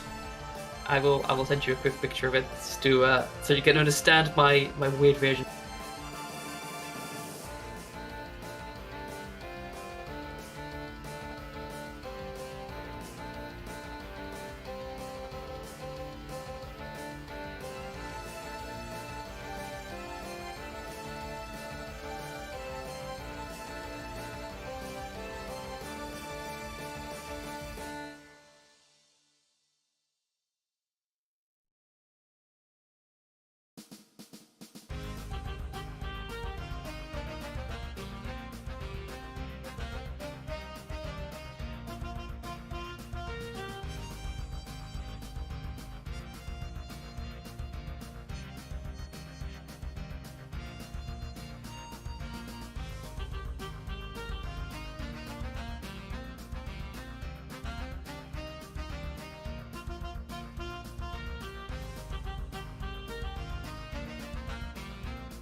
Oh yeah, that is a very very thick-looking keyboard.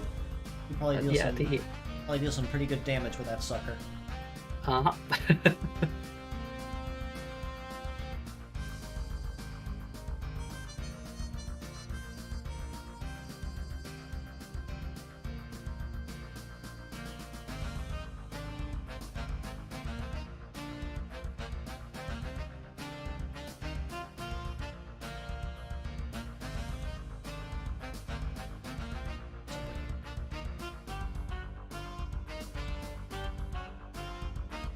Oh yeah, yeah, that's coming together quite nice.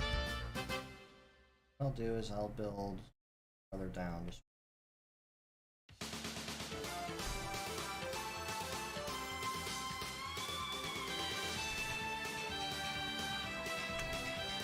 If you want to, you could also attach the hilt like that, and then have a little bit connect to the start of the sharp edge, because that's how you would normally, of course, click the RAM into a motherboard.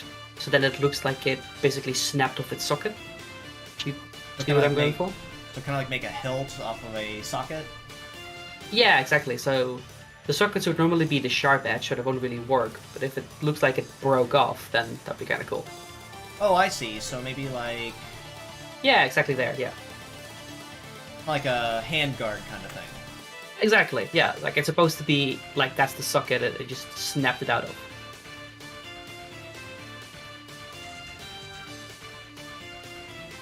Let me expound on that a little bit.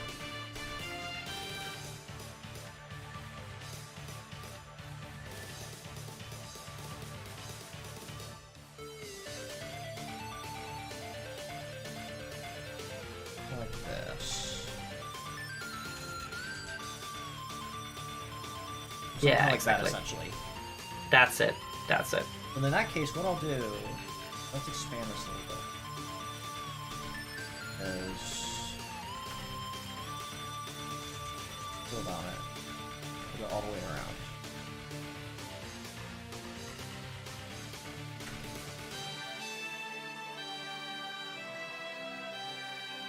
So, instead of just having a really long hill... Guard.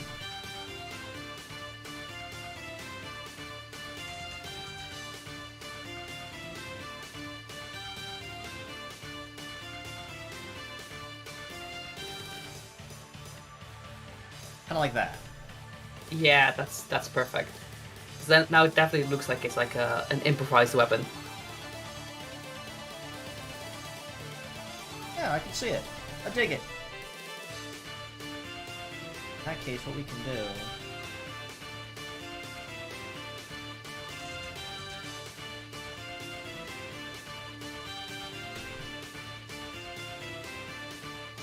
This out.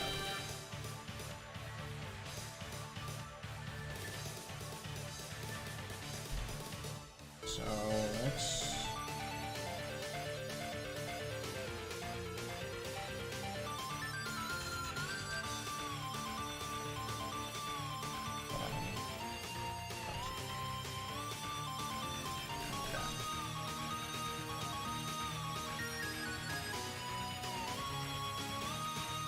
Oh yeah, yeah, like a nice data cable bundle. Could be a bunch of like cat cables, which also allows you to put like fun colors in them. Yeah, exactly. I'm thinking of.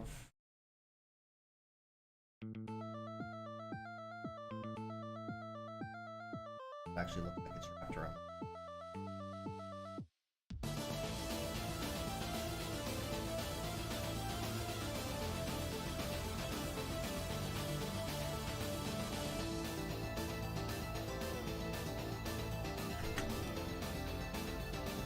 Okay, hold on. Let me get rid of this ball joint right here. I don't need this.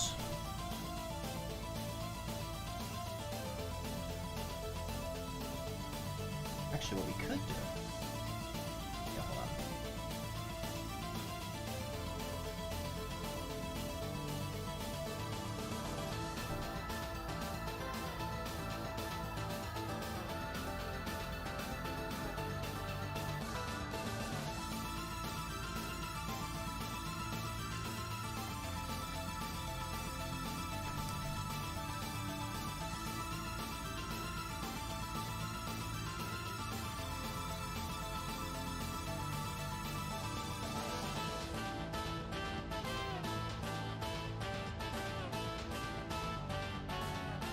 Kind of like that. Kind of like like a couple of cables that are actually clipped together. Yeah, okay, that's cool. I like that. Oh, I really like that it has a surprisingly angelic design. Something that's You know what? very That's a good Fires point. like. So what if we were to take this a step further and add a wing, or do you think that'd be too much? I don't know. I don't know. A wing could be very cool though, just like data-wise. But I also like how the data elements are more like eccentric on it. Like it's clearly like a weaponized thing. I could. I have an idea. Hold on. Hear me out. I have an idea. So let me darker, just to kind of emphasize my point.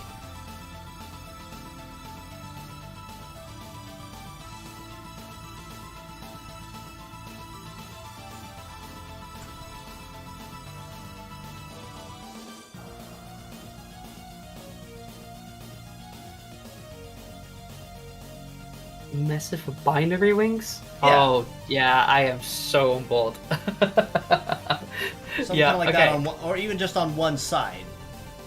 Yeah, that is very cool.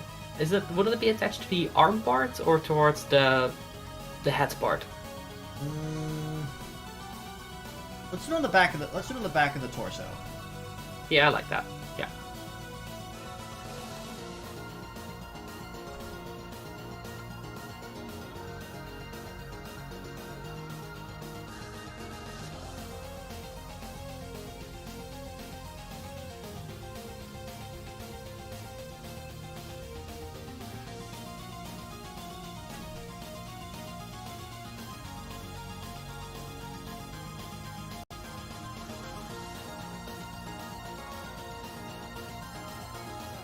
Hold on.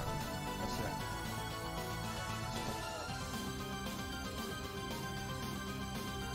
Yeah, I like the idea that we're going with. I just can't seem to get it to fit. Because what I'm thinking of is an idea that's kind of like this, kind of like a corrupted wing kind of thing. Yeah. But what if Oh, I have an idea. What if we do something?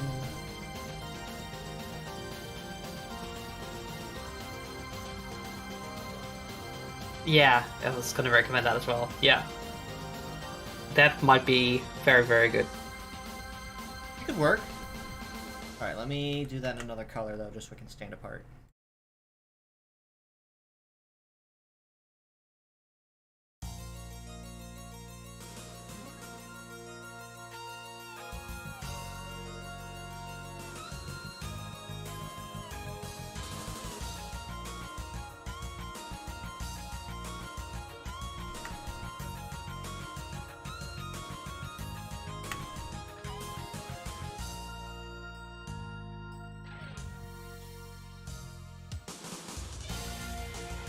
There we go. Kind of like that, essentially.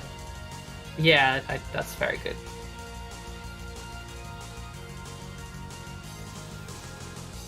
And we'll only do that on one side to kind of help it, kind of tie it down. Yeah, no, I'm down. This is that's really lovely. I want to do something with the face though. Yes. I want to do something with that. What are your thoughts on maybe like a cybernetic, like a digital eye?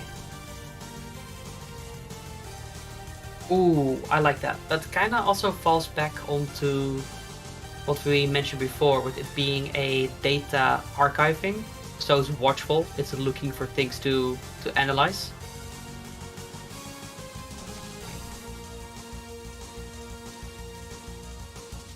That's a very lovely shape.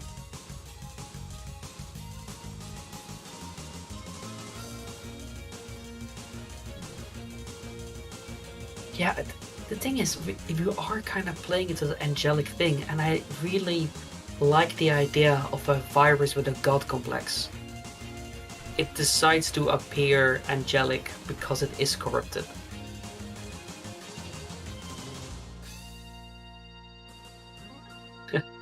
Be not afraid. I exactly. really like this. Yeah, this is I think this. Yeah.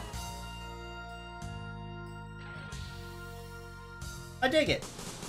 Yeah, I like it. And with it being animated, I can imagine it glitches all the time and it speaks at like 4 voices. What I can do now.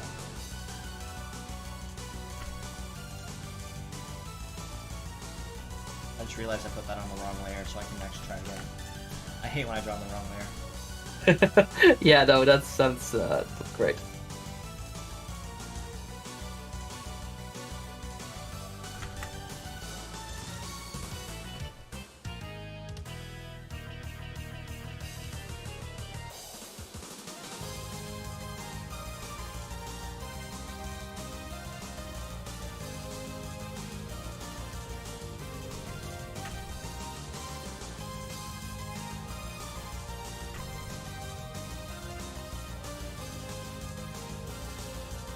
Honestly, this is kind of tying into, you ever get the chance to play or have seen gameplay of Anton Blast? I have not, no. I would highly recommend checking it out. It's a fantastic game, honestly. It is much like Pizza Tower is, it is like a perfect love letter to the Wario Land series. Oh, guys, okay. So, very mini-game based. No, that's WarioWare. Oh, yeah, you're absolutely right. I'm confusing the two. Whoops. No, but that's 100% fine though. But there's a boss in the upper floor that you have to fight. His name is Ring-a-Ding. It's basically just a it's like a giant bell essentially that tries to attack you after you smack its face the first time, because you have a giant mace or a hammer. What else are you gonna use it for? And it got mad because you whacked it and decided, all right, I don't like you anymore. Let's just get this over with. And yeah, it's funny because it's a 3-phase fight. But by the time you get to the end of phase 2, you're like, all right, cool. Bosses are usually only 2 phases. I got this bad boy. And suddenly it just rises out of the background with this like massive "Be Not Afraid" complex. It is the funniest thing ever because the character's looking in the background, going, "What is that?" Yeah. Okay, that's very, very cool. All right, so let me work on this like I was before.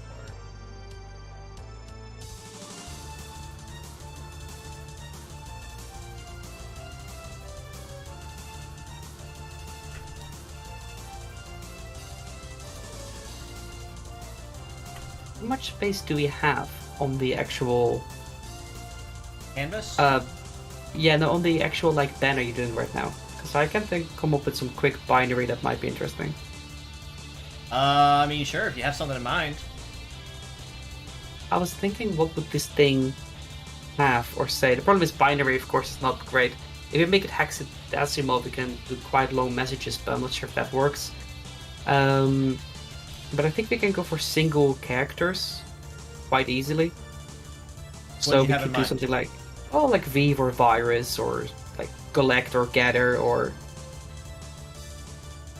I will do some quick conversions, see if anything looks interesting. Yeah, definitely. That was my idea, is for the Halo radio signal to do something along those lines. While you're working on that, I'm gonna check some things. How we're looking. Pretty good.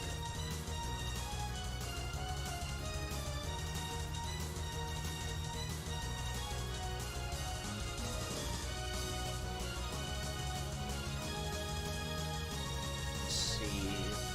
Paul says, "Holy crap, he's got a keyboard sword." No, that's a ram stick he's got, and that boy is sharp. One of those things that you definitely don't want to see lurking around at night.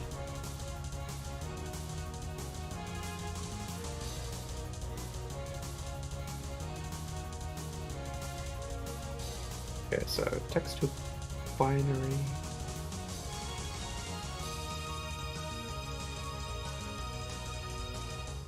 Yeah, I'm looking at your canvas and seeing how much pain I want to put you through.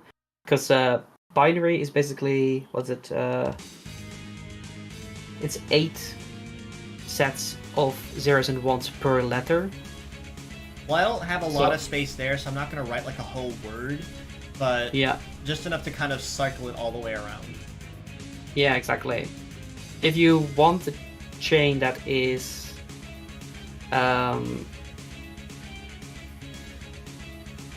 let's see. If you just want to do the front, you can just go for the letter V, standing for virus or anything like that, which is just 8 characters or 8 digits. I could do that. What is it? So let me just double check.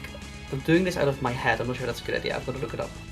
But I think it's 01 01 0110. I will throw that in the chat.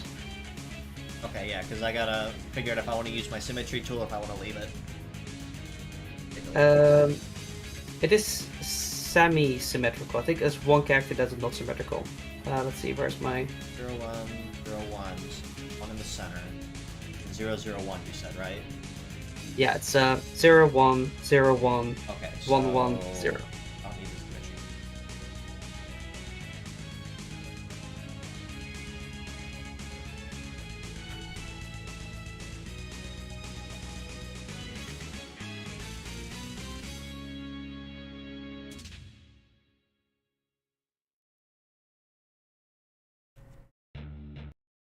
Said it was 011. Just a cute little thing. If you wanna eventually want to make it rotate around, or if the actual bot was rotating around, I can imagine that you have enough space for 3 of these sets, so then you would go for VRS, like virus, like it's either warning you or it's showing off the fact that it is. So how about the idea of using VRS as his model number? Or a model Yeah, that's ID? what I was thinking. Exactly. I'm gonna. Do we have any VRS? It sounds I vaguely don't think we familiar. do. I'll have to double check. But I think you're right.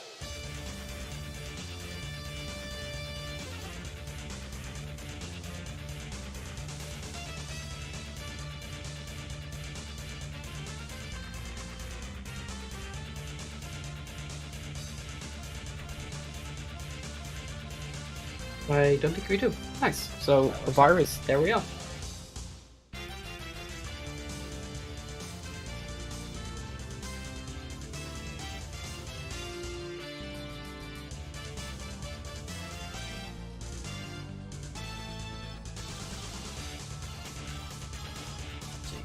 What are your thoughts on if you can pull up DeepL and possibly tinker around with some ideas? Because naming conventions is always to me the trickiest thing. We're trying to stay within a character limit. What are your thoughts on oh, I had an idea off the top of my head. It's I want to use the word serif in it somewhere. Ooh, I like that. Like comps? No, not comp serif. The I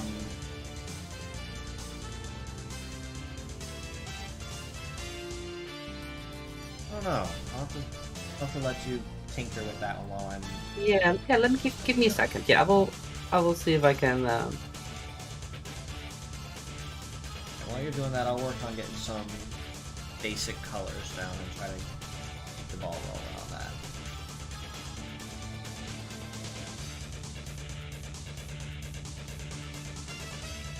What are your thoughts on like a lot of grays, or should we kind of go with the kind of like that yellowed gray, like that of like faded, like faded plastics? Oh, definitely faded plastics for like the busy parts. Yeah, absolutely.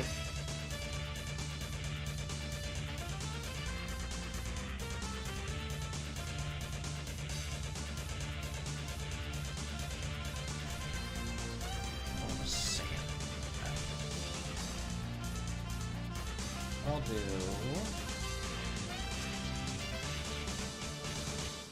that for all the server pieces.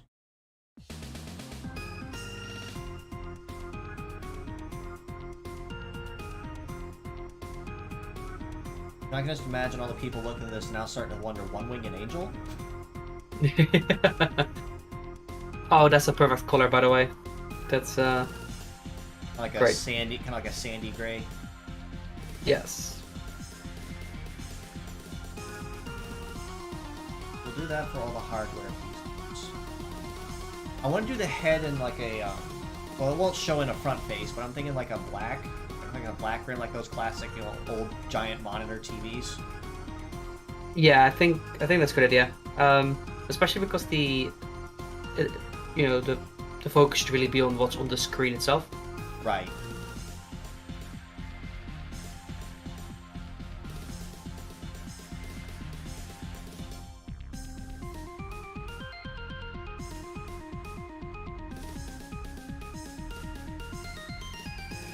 I'm quite literally writing a few options on pen and paper just to see if there's anything that like really comes to mind.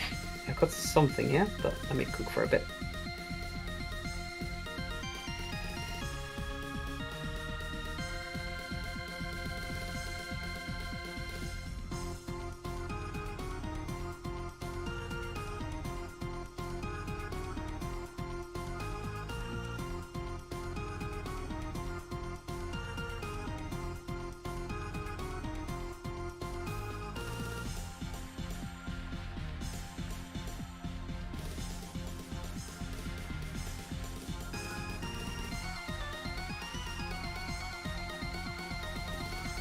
Seven colored standby. You know what? That's a really good idea too, actually. I didn't think about that immediately, but that's another really good possibility. I didn't think of that. Now you gave us ideas over there, Lotto. I do agree with the idea of it, like, it's operating while saying it's not operational it's a fun little twist. So what if... Okay, I came up with one that's a bit... How about Seraphim? As in Seraphim and Mainframe. Seraphim? Mm-hmm.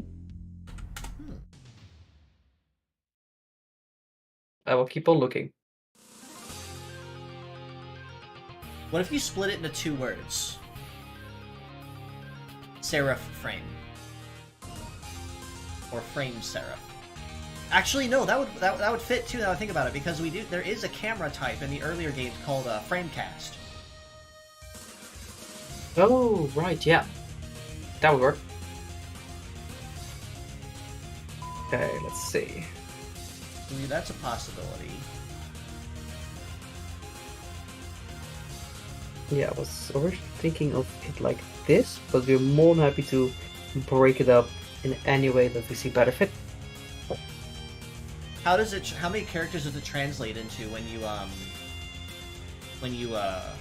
run it through? Peoplets? Yeah, when you run it into Japanese. Let's have a quick look. Because that'll be kind of the big determiner, since we do have to stay under a certain number of characters.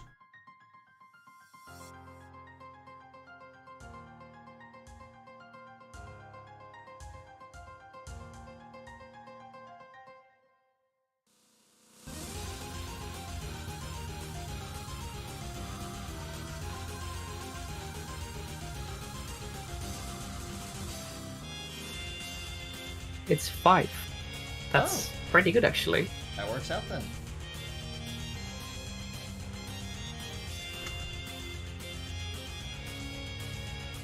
There's a few ways of doing it. I'm gonna see what feels best. Yeah, I'll leave the naming conventions to you, since I've been doing all the art. So naming conventions and part names are entirely your game. Okay, I have to double check that because of hiragana itself. It might also translate to Sarah Flame because of its. So I'm trying to see if I can find a way to make it a little bit less like that.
Like black.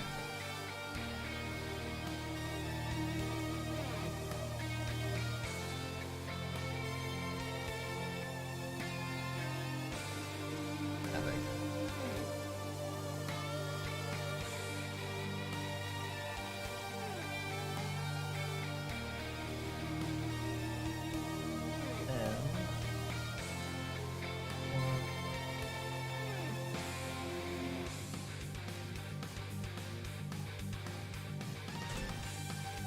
You know what? I really like the idea of using that for a monitor. Yeah, that really adds to it. That's I might great. need to change the eye. I might need to change the eye shape, the eye color on it though. Yeah, perhaps, yeah. What's a color? You could that- make it. I'm gonna make you so much work. What if it's a color shift?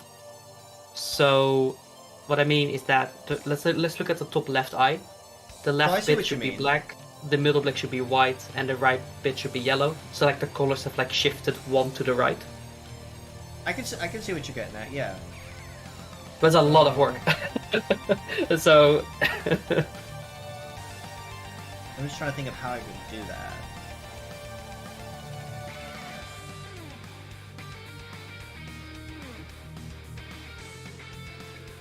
Okay, it's gonna be weird, but I have an idea on how I.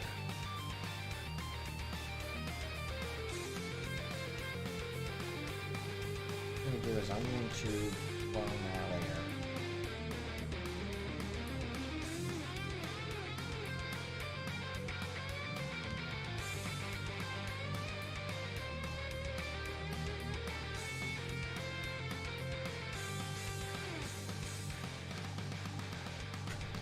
What I'm thinking of as well is instead of using multiple eyes, what if we just use just one?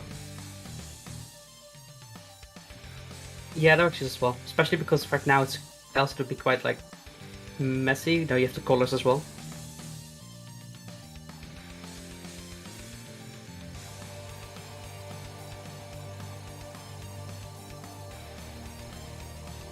Okay, so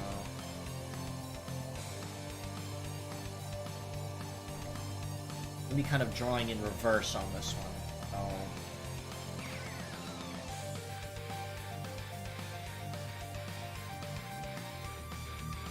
Well, actually on face, not. There we go.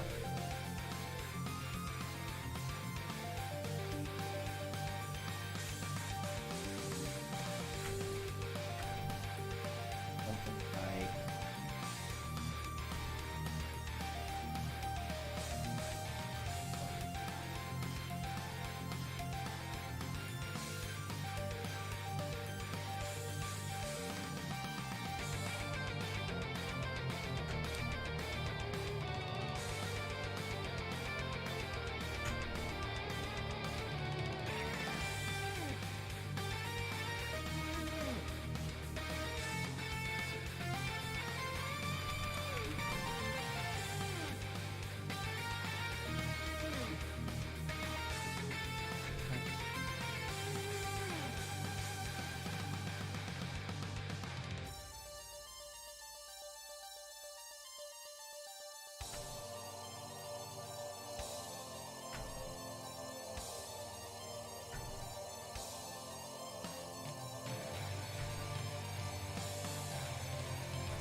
what I can do now...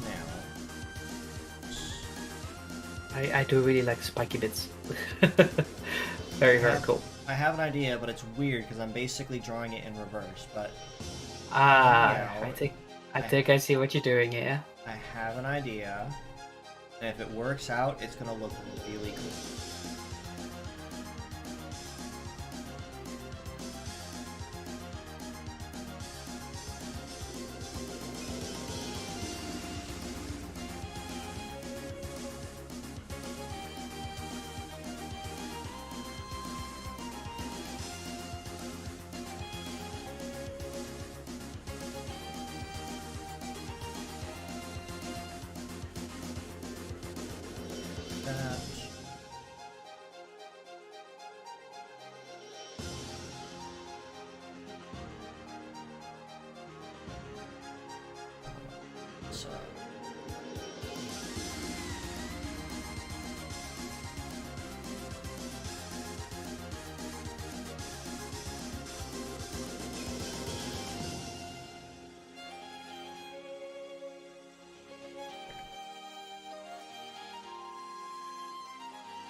On the right layer.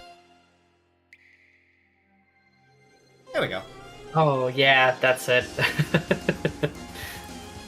Yeah, that also really helps bring some color to the design.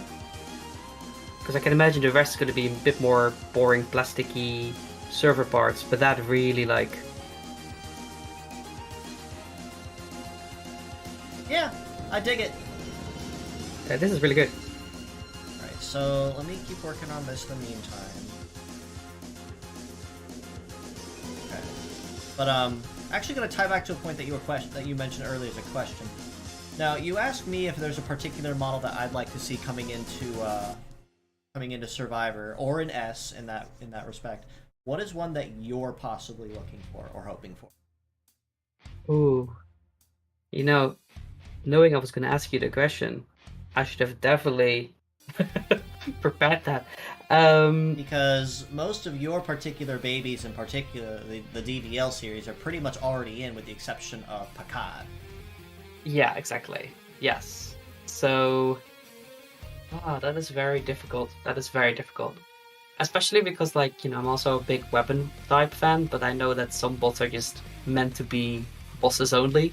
Well, the interesting thing, too, is that since you mentioned the weapon series, is we actually have all of them. The entire series is complete, technically, because we have Beastmaster and God Emperor, and then they added Imagine Kaiser a little while along as 02, and then we have Death Providence and his prototypes, and then we have Parallel Deuce, who is a launch model in S, and then they added Duo Kaiser.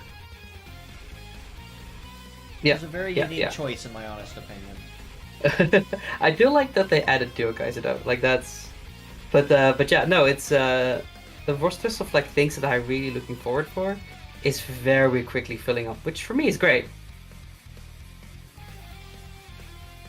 Maybe I'd say that I would really like them to see throw in some absolutely random bots that they don't even know are going to be very like popular at all. What are some examples? Like properly like random bots for like Metal 3 that have not seen any Metal S releases, never had the 3D model, because if you look at Survivors, for example, it's quite a lot easier to create an asset for that than it would be for Metal S. So just do something completely from like the forgotten books, something that like people really don't ever think about. Possibility. Or if they go back and do some of the models from like from Navi, the mob onlys that were like super forgettable after like 3 runs. Yeah, no, absolutely. That would definitely work as well. Honestly, I'd like to see Disc Scratch from Navi come in. That'd be a really cool one to see come back. Yeah, absolutely. He was kind of one of those forgettable mob types, and then after you collected all his parts, you kind of never heard from him again. That's very true. Gotta love them mob types. Okay.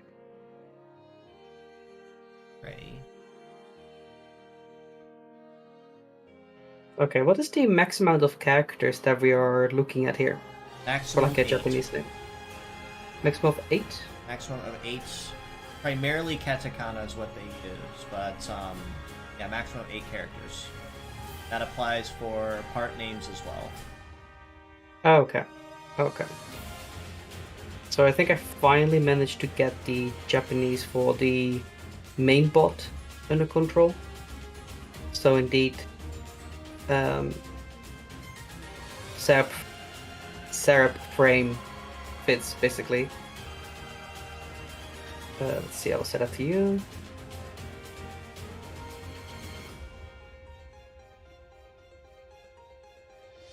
But the bottom line being the actual one.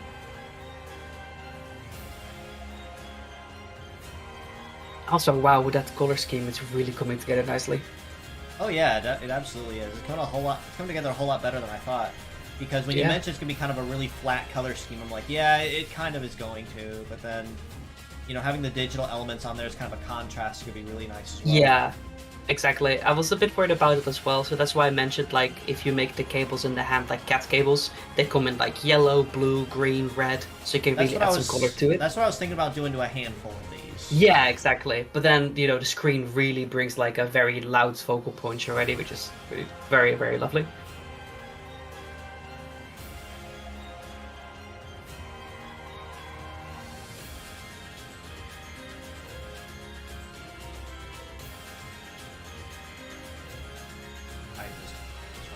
Where I'm drawing.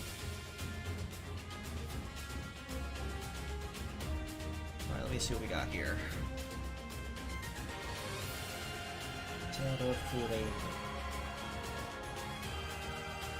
Yeah, I dig it. I dig it. I think we got ourselves a good name. So the only thing we have to think of now are just part names. Yeah, exactly. I mean, I think we have a pretty good baseline that we can follow because we just basically combine the attack type and the parts that it's based around, right? So the head's something with monitor, the arm should be... How many characters is Glitch by chance? I think Glitch is just Because we could probably have some fun using synonyms such as glitch, hack, virus. There's some other words we can think of that we could use. You kind of see where I'm coming from with it, though. Yeah, absolutely.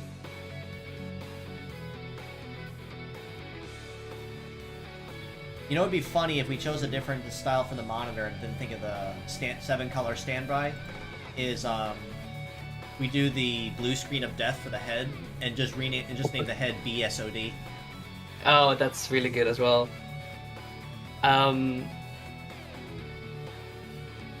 Let's see. Oh, nice. Yeah, very quick edit. Very happy. I'm pretty sure a lot of people would understand immediately what does BSOD mean. Yeah, that's the one that goes very, very far. That's the thing with a lot of programming and hacking like that is the language is as complex as it is. It's also extremely universal. Yeah. Let's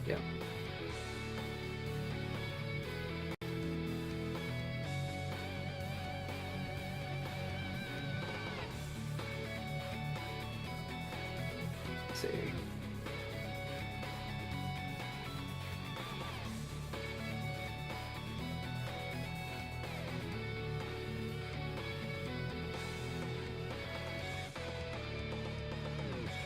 I'm actually gonna want to do these cables wrapped like they've got a.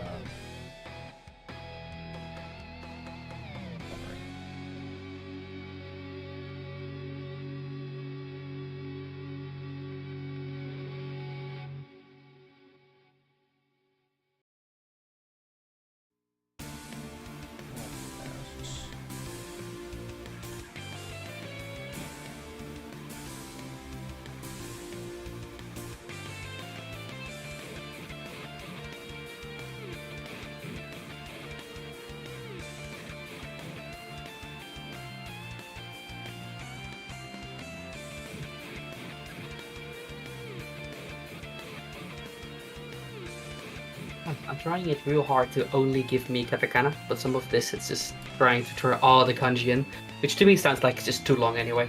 The nice thing about that I found about Depot is if you play around with the result it gives you on the right, if you click on certain words, it does kind of give you the option to simplify or change lettering, and then Depot kind of will auto translate into something different. So if it gives you kanji or hiragana, if you click on the word specifically that's not, I found it can sometimes help you convert it to another type. That's what I noticed about it anyway. Yeah, no, it seems to be helping a little bit here as well.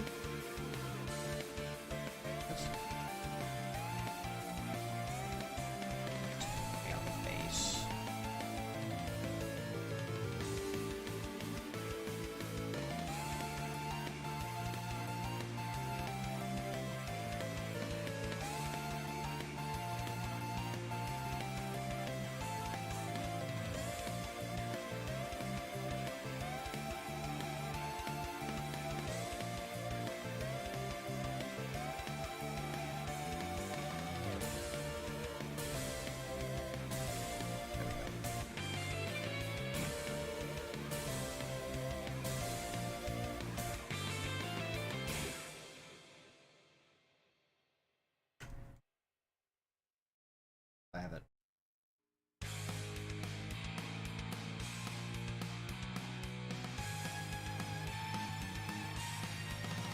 So, as you know, I am quite in touch with the IT security world, say slightly.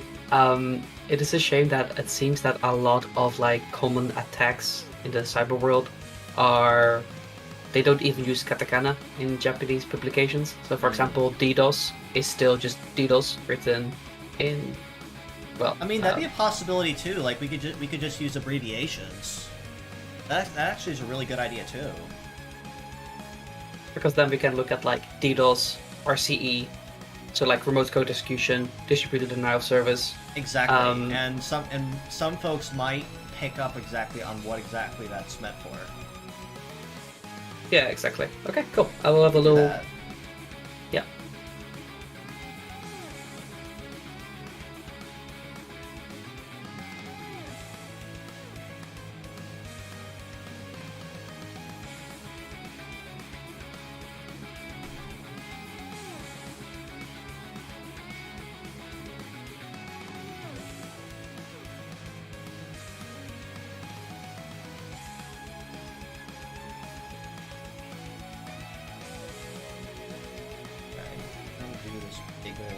Stick.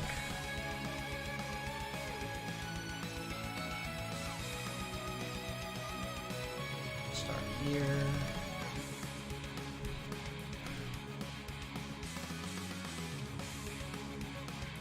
I'll make this easy. So I can.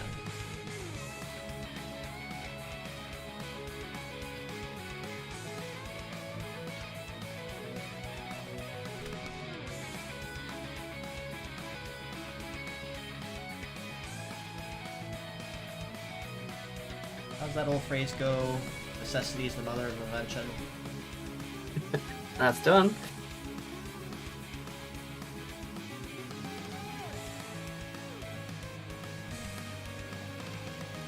How's the other phrase go?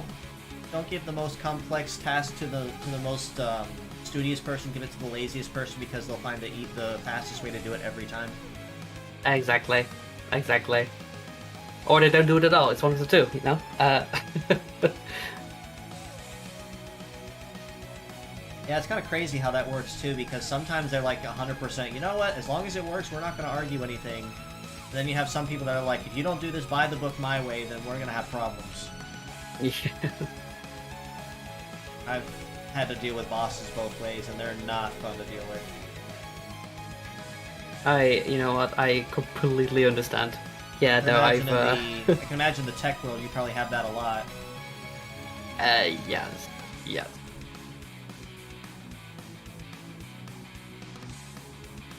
Do you have any particular funny stories about that you could share, or not any that you could think of immediately?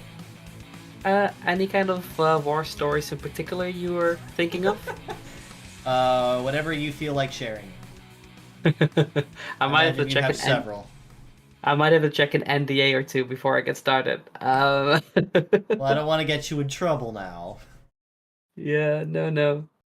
Let's just say that when it comes to like cybersecurity, sadly, giving the most important task to the lazy person causes the opposite. Um, the amount of silly things that I've seen in the wild, yeah, it's crazy.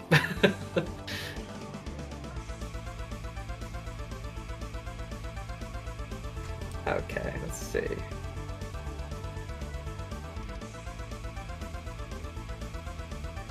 Okay, so here's what we got for a flat code. Yeah, I'm very, very pleased with that.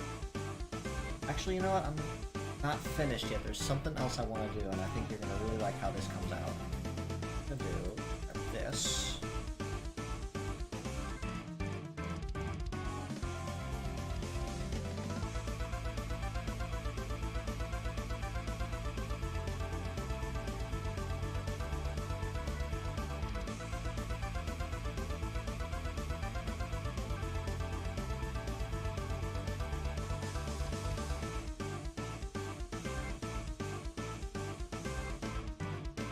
There we go, that's right.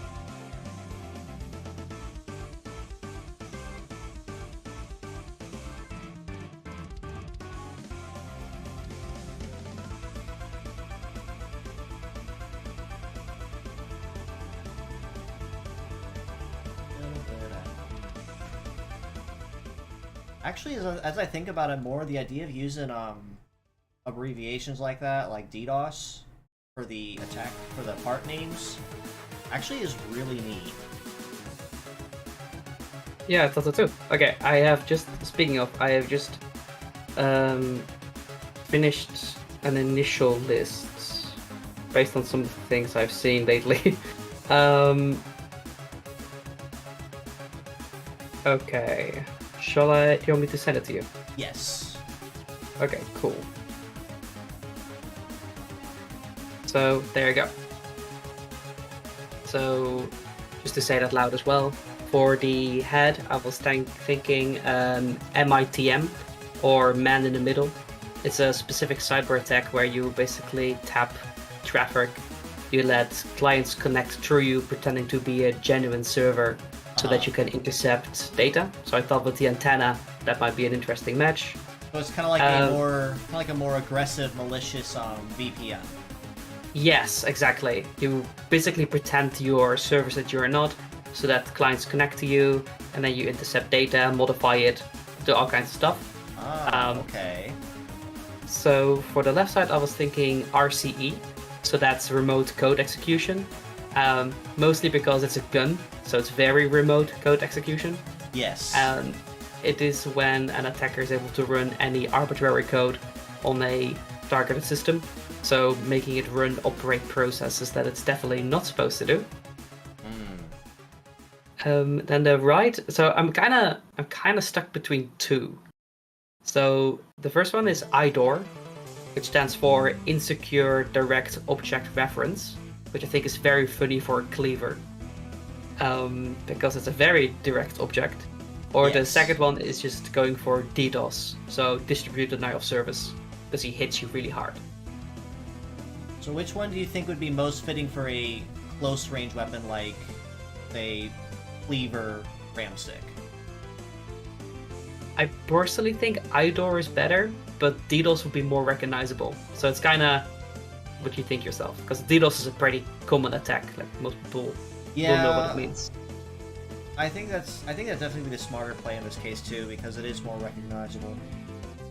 Or we could rotate it around, make the head remote code execution, make the machine gun DDoS, because it shoots a lot of packages, and make the sword IDOR. You could do that. Yeah, and then the question is the legs. I was originally thinking of buff or buffer overflow, but we could make that man in the middle. I'm not sure if that would fit very well over a leg type. Honestly, got some good choices here, honestly. Yeah, it's the common terminology for me. Yeah, we have a lot of good choices, honestly. I'm thinking Yes. of, I was looking at my chat too. One of them, someone else is also saying that go with DDoS would be better for, the fact that it's recognizable. Yeah, I thought so too. Okay, cool. Yeah. Okay, so head remote code execution. The machine gun is a DDoS, and the right one is an IDOR. And that is indeed a matter of the legs.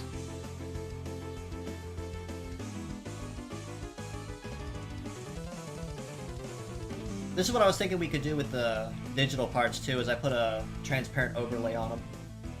Oh yeah, okay, that gives a really nice effect.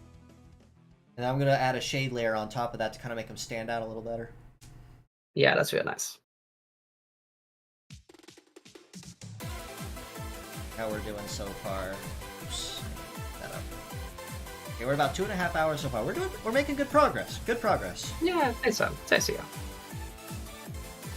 some other stuff here to be kind of that.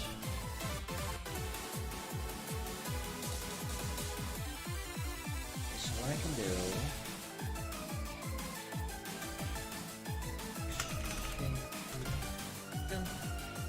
Oh, right. This layer is.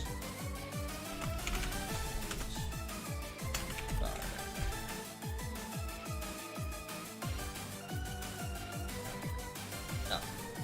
Go above. Top.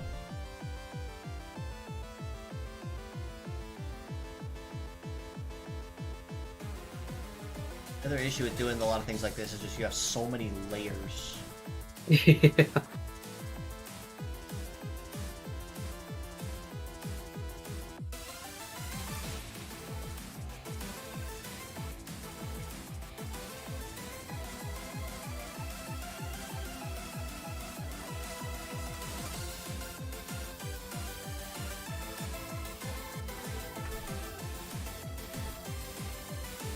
Okay, I have sent you what I think is the better list. So hopefully that will work out. Curious to see though, because I've definitely never seen non-katakana part names, but it might be a fun change, especially because I think the sometimes Japanese... they do. Like, I've seen some instances, especially like with skills, where they'll use hiragana or kanji because it fits. Like, for instance, I think shooting trap ends up using other than katakana, and there's a handful of other skills that do. Oh, okay. The general idea, as long as it translates proper, is kind of all that matters. Because I can't say how many times I come up with a really cool part name or something that's unique, and then find out it's like 9 characters or 10 characters, and I can't use it. Which honestly sucks, because I had a lot of really good ideas for some of them, and then I realized I can't use them.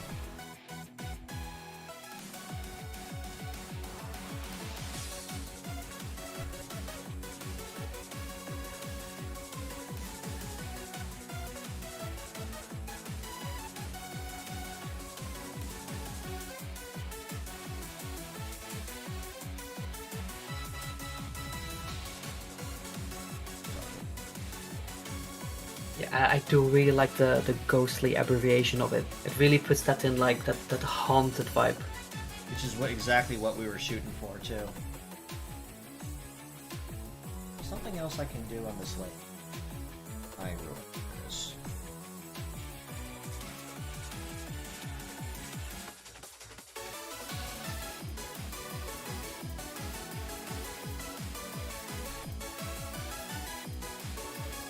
Actually, no, I take that back. Hold on. Let's do this color.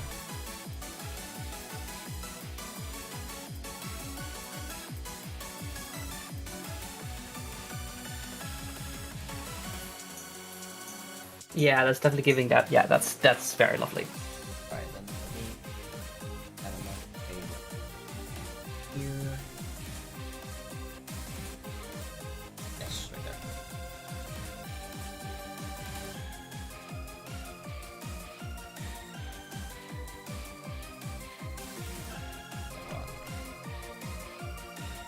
You know, I'm extremely tempted to leave the symmetry on and just have a ghostly apparition for the other wing, but we're like, no, we went with a single wing.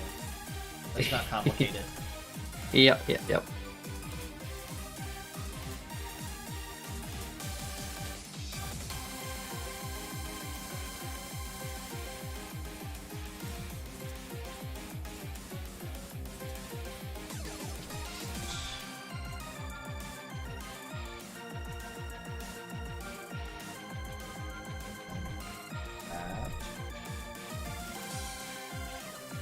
Yeah, that's nice.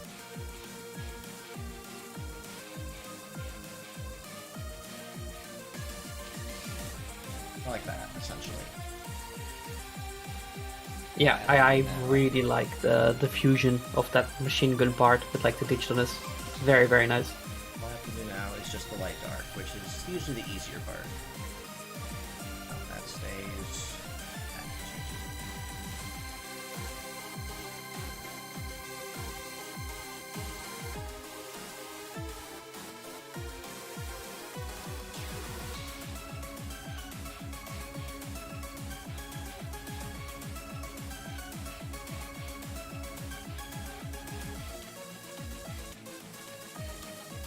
Honestly, this guy came out real well. I'm actually really impressed. Especially because it was a rather difficult prompt to begin with. Oh yeah, like, we had a general idea of what we wanted to do with it, but the execution of the prompt was kind of tricky. Yeah, absolutely. But hey, you did a great job so far. Like, this is absolutely fantastic. Hey, this isn't just mine, you know. This is a collaborative effort, and I'm not taking sole, you know, I'm not taking sole credit for this one. I'm not gonna lie. That's very kind. But all I will say is that I'm glad that you're the one who's holding the drawing pen, not me. Do I hear possibly Ruben Archstream Len? Oh, no, you're not hearing that at all. I No, don't friend, know. absolutely not. I don't know. What do you think, chat? Who's here hanging out with us? Ruben Archstream Len? I'll host him here on my channel. We'll just stream his screen. Play around Oh his... no, you shouldn't do that. No, you will lose subscribers. No, I could probably bring some other people in here too. They probably want to see, you know, the mechanical whizz's art. Like, come on, guys! Like, a good buddy of mine, he does some great art. Let's do it. I'm not sure if public humiliation is gonna get me any better at this, man. No, I think you're just overthinking it.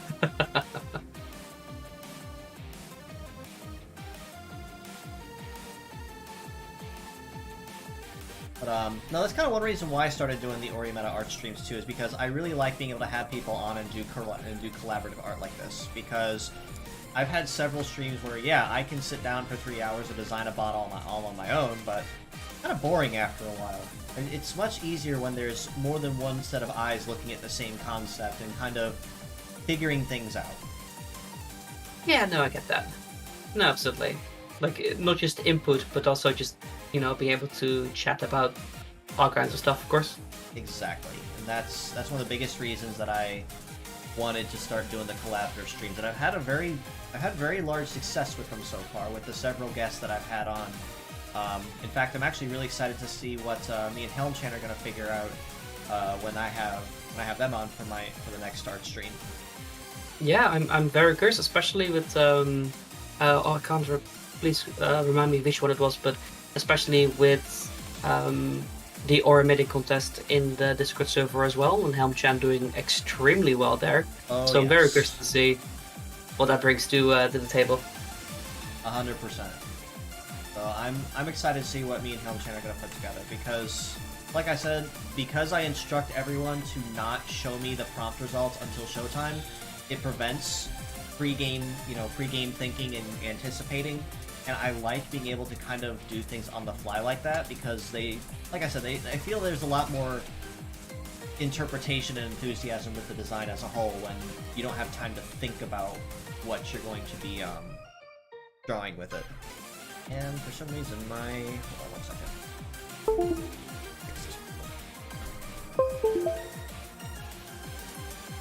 My art pen has just stopped working on me. I don't know what happened. Oh, no. Okay, we're good again? Good, good. I don't know. I'll make it work. I'll work with the mouse in the meantime, because I already got kind of the hard part done. Oh, okay. my art tablet said, "All right, that's enough." I'm like, "But we're not done yet." I feel like you need that for our streams, right? Yeah, what's a little scuff, you know? Yeah.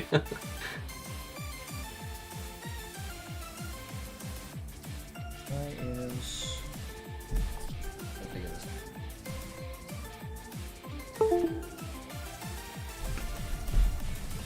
Wireless, let's find out. No. Okay. I might need to reinstall the drivers on this again after stream. I had to do that once already. That sounds like a pain. I don't know. Let's see. Music. Let's get that going. Alright, so I will just improvise and stick with the mouse pretending. Art exercise, you know? Yeah, no, absolutely. Keep all your skills very sharp. Just a little bit slower overall, but I'll make it.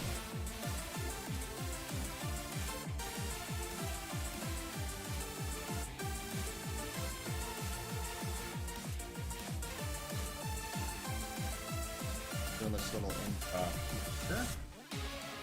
So here's another question, thinking about it. What is something that you would like to see elaborated on? Like something that you, like a possible endeavor that you'd like to see Imagineer explore as a business venture or something to consider for the series?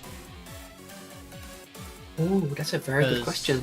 They've already made it abundantly clear that they're open to exploration with the creation of a Survivor type game. Yeah, no, that's a very good question. It's quite difficult. The thing is, like, that's such a broad way you can look at things as well. For example, I'd wish they'd dabble more back into animation series and whatnot, even if they just like tiny slice of life glimpse into what this world could be. Like OVAs. Yeah, exactly. Just something to like go together. For example, what you often see with like some of the larger gacha games, they of course have pretty significant PVs when like massive events are happening and etc. Yeah. Having some kind of more representation when like massive like events happen around Meta.S or like Meta.10 or whatever, just having like that kind of stuff would be very interesting just to have like a better look at. I'd love to see them explore more merch ideas as well. Oh yeah, definitely. We definitely need to, because there's lots of possibility for merch. Yeah, absolutely. I feel like it's a bit underutilized. I mean, it's of course hard to say because we had for a while, of course, had the really nice Kotobukiya kits as well. But then it's hard to say like, oh, we need more merch because I don't know how well it's sold at all. When I am in Japan, I've been a few times now, and every time I have seen the model kits themselves absolutely everywhere. From like the main store still, where it's still stocked years later, to secondhand stores where they're, you know, every store I went to that sells like model kits had something Metabots related, which is crazy. Yeah, it's always exactly. the same sets though. It's mostly Tyrol Beetle that was literally everywhere. But yeah, just having like, yeah, maybe it's greedy, but having more. Like, I really like the excitement that the Bandai boxes brought. Of like was it 1/6 or 1/16 scale little figures, the gachapon figures. Little the Chokado toys. Yeah. So like just like the excitement that came with that, and you know the blog post and with their charts of like over so many % into this new box release, and here's a preview of what we're planning on doing. I feel like that's the kind of community you need to really foster. After all, it's a series about robot building. Oh yeah. Having and playing into, let's say like the Gunpla community would be an amazing idea. And especially with garage kits, which are extremely popular in the Metarog community. Yes, absolutely. I mean, I feel like they do a really good job. I feel like Imagineer, their Comic Cat stream or Comic Cat videos where they show off some of the amazing fan creations that they've seen in the wild. That's the correct attitude to these kind of things. Oh yeah, 100%. Like, really- Absolutely. Yeah, exactly. But they go around and you can tell that they're excited at what people are doing with their IP instead of going around and punishing people for using it. I think that's such a healthy way of looking at it. But yeah, it's hard to say how.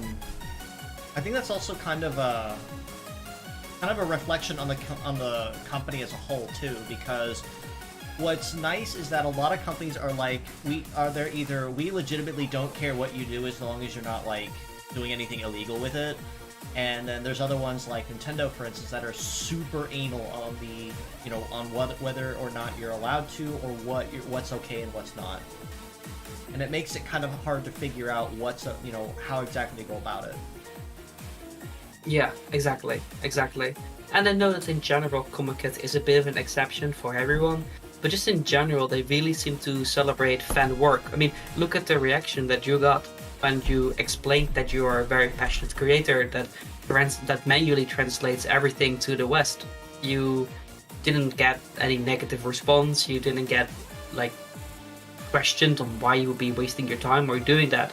It was an excitement that more people get to enjoy it, knowing full well that it's hard to communicate those things. Oh yeah. So and yeah, honestly, I would love to be able to communicate in Japanese a little easier. I do actually want to learn the language formally. I just have yet to have the chance to. Yeah, exactly. Yeah, I've been looking at it for the past few years and maintaining weekly stuff. But even after 2 years, my conversational skills are basic. So it's not something you just roll out and just succeed in. But then again, so is your art. This is really good. You don't just wake up and suddenly do it. So yeah, what I'm gonna try to do real quick is I'm just gonna take a brief work here because I need to try to reinstall my drivers on my camera real quick. Hold on 1 second. Yeah, that's right. I find it really weird that the tablet decided to do that. I'm still technically not finished because I still gotta do some of the other art with it. I'm hoping that figure this out. Also, can I just say, I really like the idea of this thing just meta changing like an ordinary laptop or like a Tamagotchi, not haunted or virusy at all, just like a common appliance. Oh yeah, definitely.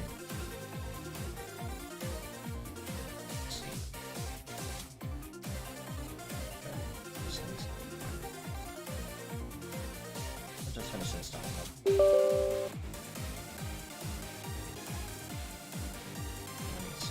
I'm going to save this real quick just in case. And we said VRS, right? Yes. Oh, you haven't saved it so far. Oh, you play very dangerously, friend. Yeah, I'm gonna do that here real quick too, because it said to let's start this out.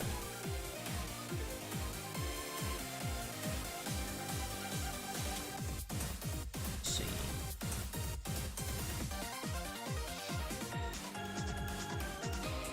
Nice connected. It recognized it immediately, so that's a good sign.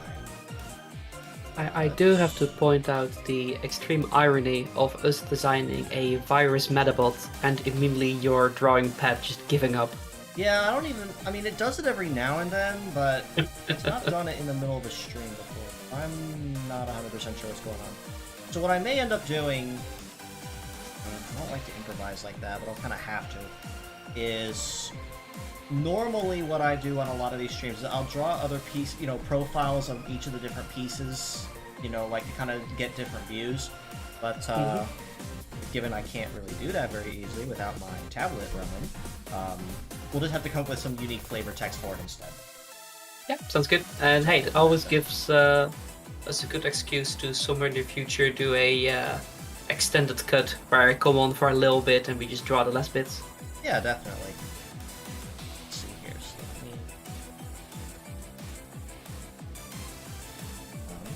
Oh, we already got some amazing flavor text just being dropped in the chat, by the way. Also, reading the name like that makes me very happy because it actually does look pretty fitting. Oh yeah. So we have.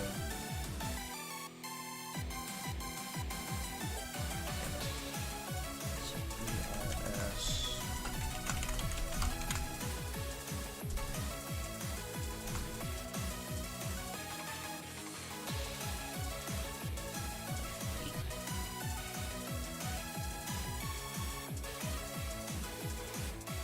it? No. That. Right.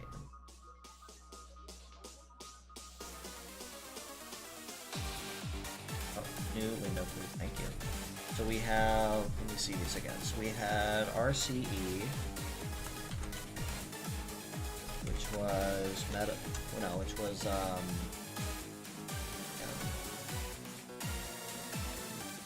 wave. And we have, what was the heavy load on this one? Heavy load of 1. So what should be the heavy part on this one? I mean, the giant ram stick. I mean, we could very easily. I'm just very tempted just to really emphasize how extremely large that thing is. So we have DDoS. Also, since we're talking about design and whatnot, I was going to do a little bit of a silly thingy. So you know from the original anime that there are scenes where they look at the watch and it shows the Metabot and what parts are being damaged and whatnot? Uh-huh. I was actually recreating my 4 prompts into that exact same style. I imagine that's fun.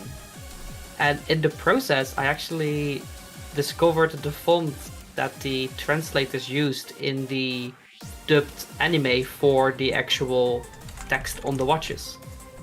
Okay. It's a font called Boombox, in case you're curious. And seeing it actually there was a really weird experience, because I was like, oh, okay, I guess this is literally what the animators used literally so many years ago to get the exact same thing that I'm doing right now. Just very cool. DOS will be the head part.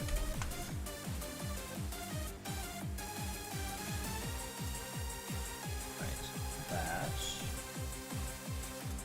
I'm going to try to eyeball this.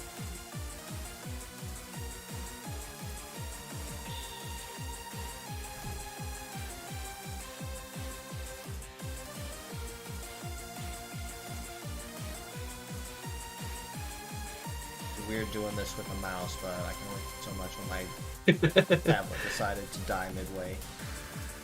I'm pretty sure if I reboot my PC, it'll probably fix itself, but Only after you delete this file from your PC. Until then, it sadly won't work. yeah, even after reinstalling the drivers, so we'll have to see. It'll just look kind of funky. That's fine.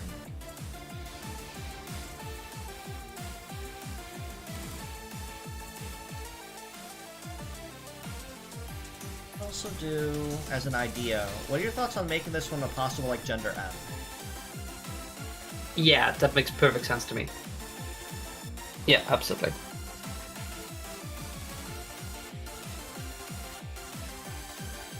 Okay. Oh.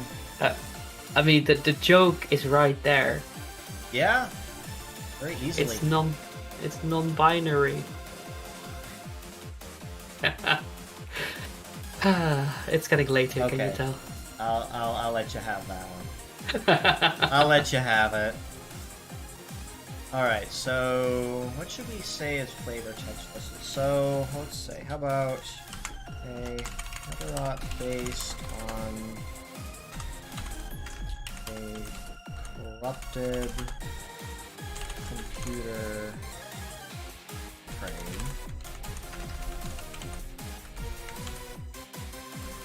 It attacks relentlessly by, what's the word?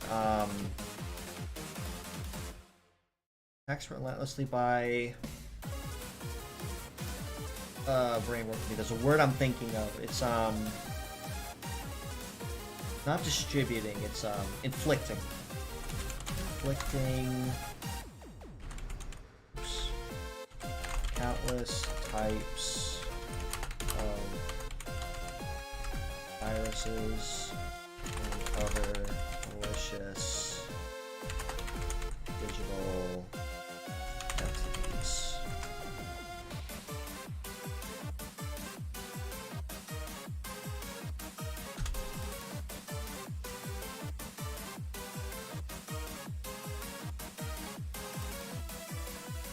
Right, what do you think? Yeah, that is fantastic. Yes. Try this. Pray that it works.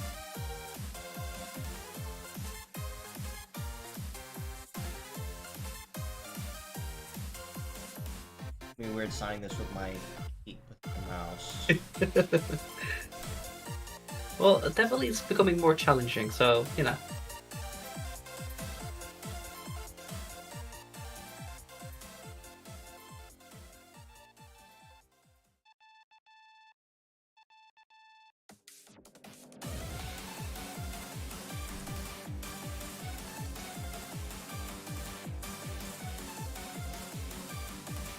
There you go, the first time my name has been signed on a piece of artwork, I'd say. You gotta fix that, my guy. I can't accept that. We gotta fix that. Right. This is great. This is really, really good. Put my stuff. Alright, well honestly though, I'd say that came out really well. Aside from not being able to do the profile sketches like I usually do, just to kind of showcase other different pieces of how it behaves and what it would look like. I kind of like it. It came out really well. Yeah, it's good. I really like it, and I like the balance of like digital and non-digital parts of it. And when I close my eyes, I can just hear it whir. I can hear like the tapes rotating on its. Screech. Yeah, exactly. Exactly. Like a digital banshee screech or something. It is very, very good. I'm very pleased with this. This is really good. Yeah, I am very impressed that you took my little skill kit and turned it into something that's actually not only impressive looking but also pretty menacing. Oh yeah, 100%. And that's the entire point, because every single one of these is different. There's no two of these that are the same, which is why I like hosting them, because there's so many different ways that we could interpret different kinds or even the same kinds of themes. Like, for instance, we could have considered virus, a virus type like what we had with the original theme. We could have taken it a completely different way, and we would have never come up with this result or anything similar to it. Yeah, or we could exactly. give this prompt to somebody else and have them design something. What would be interesting, and maybe that's for another stream, maybe slightly longer stream, where you take the same kit, but just only change the motive and make two different designs. Yeah, that could work too. Very easily. So this is clearly a machine virus type. But what is a Wild West virus type? What is an insect virus type? Well, actually, I'll tell you what. The Wild West one, I can answer you right now. You have died of dysentery. I had to. Just make it an Oregon Trail themed one. Exactly. No, just like the caravan. It's just a caravan. That's the virus type. yeah, exactly. We could very easily do something like that. But no, honestly, it came out really, really well. I'm very happy with the design that we came up with. And chat's over here looking like that they said the same thing, that they really like how it came out. Bottle also says to you specifically, we all start somewhere. My art isn't great, but at least some pieces I'm proud of. Also says, Seraphrame is what happens when you don't properly dispose of your metals. They come back for vengeance.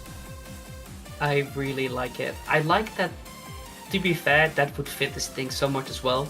Like, if this is indeed like a data archiving robot, and you don't look after your data, it's not going to be happy with you. Let that be metals or... Well, let's just be real too. A lot of technology too, if you don't run it every now and then, actually corrodes and corrupts itself because it's not being used. Yeah, exactly. I really like a little bit. Yeah, I really like how it came out.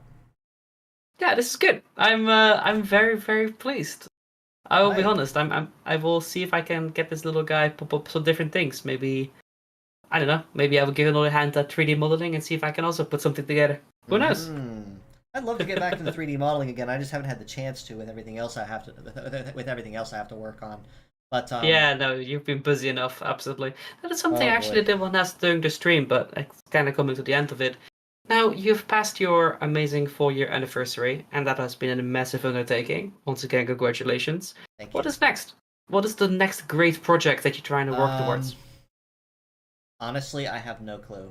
I kind of just take it by, kind of wing it. Like, I didn't even have an idea of what to do for my for my 4-year anniversary animation until like the month before, and like I was kicking myself trying to figure out I really should have put more time into setting this up sooner because I didn't give myself near enough time to work on creating all the assets and everything like that. So I'm gonna try, keyword try, to do a little better with my 5-year anniversary. But right now, the idea that I'm entertaining is possibly emulating the M5 theme, kind of like I did with this one with a conglomeration of 2 and 4. Yeah, I don't that'd be know. cool. I'll have to figure it out when I get to that point. Maybe if Imagineer officially sponsors me, they can help me figure something out. Yeah, absolutely. Yeah, I hope that's something that you can keep warm. I hope you can reach out. I hope there's some way for you guys to connect, but I guess only time will tell. Indeed. Well, honestly though, like I said, I'd say this is a very successful stream. We had a very unique design putting something together. Ruben, it's been absolute treat to have you here on the MNN with me. Thank you so much for taking some time out of your day to hang out and work on creating an official, not official, but an original Orimeta from the ground up based on a prompt from the random generator. I do hope you had a lot of fun because a lot of my emphasis is if my guests are not comfortable or bored, then this stream is entirely a bust. I had a very wonderful time, and thank you so much for inviting me. It's been a blast, absolutely. We have to do this again some other time, whether you're having you on as a guest host on for regular coverage, or even just having you on for a game or another Ori meta stream. We got to coordinate something, bud. Already looking forward to it. Yeah, we'll be in touch, man. Absolutely. If you don't mind hanging out for me just a little bit after I go off stream, I would greatly appreciate that. But once again, folks, for everyone that did tune in, thank you so much for for being so welcoming and warm to my dear buddy Ruben, and having some fun with all of us. Ruben, thank you so much for hanging out with me. I'm gonna go ahead and say fare thee well to you here on stream, and then fish. All right. Well, with that being said, I'm gonna figure out what's going on with my art tablet, and then hopefully by Saturday for my art collab with Helmchan, everything should be running by then. I suspect really it should be nothing. It really should be much more than just figure maybe just a hard reboot of the PC or something. I don't know, but I'll figure it out. But with all that being said, I'll see you guys on Saturday, and until next time, this is your host Kuura Isagami of the Metarot News Network, signing out.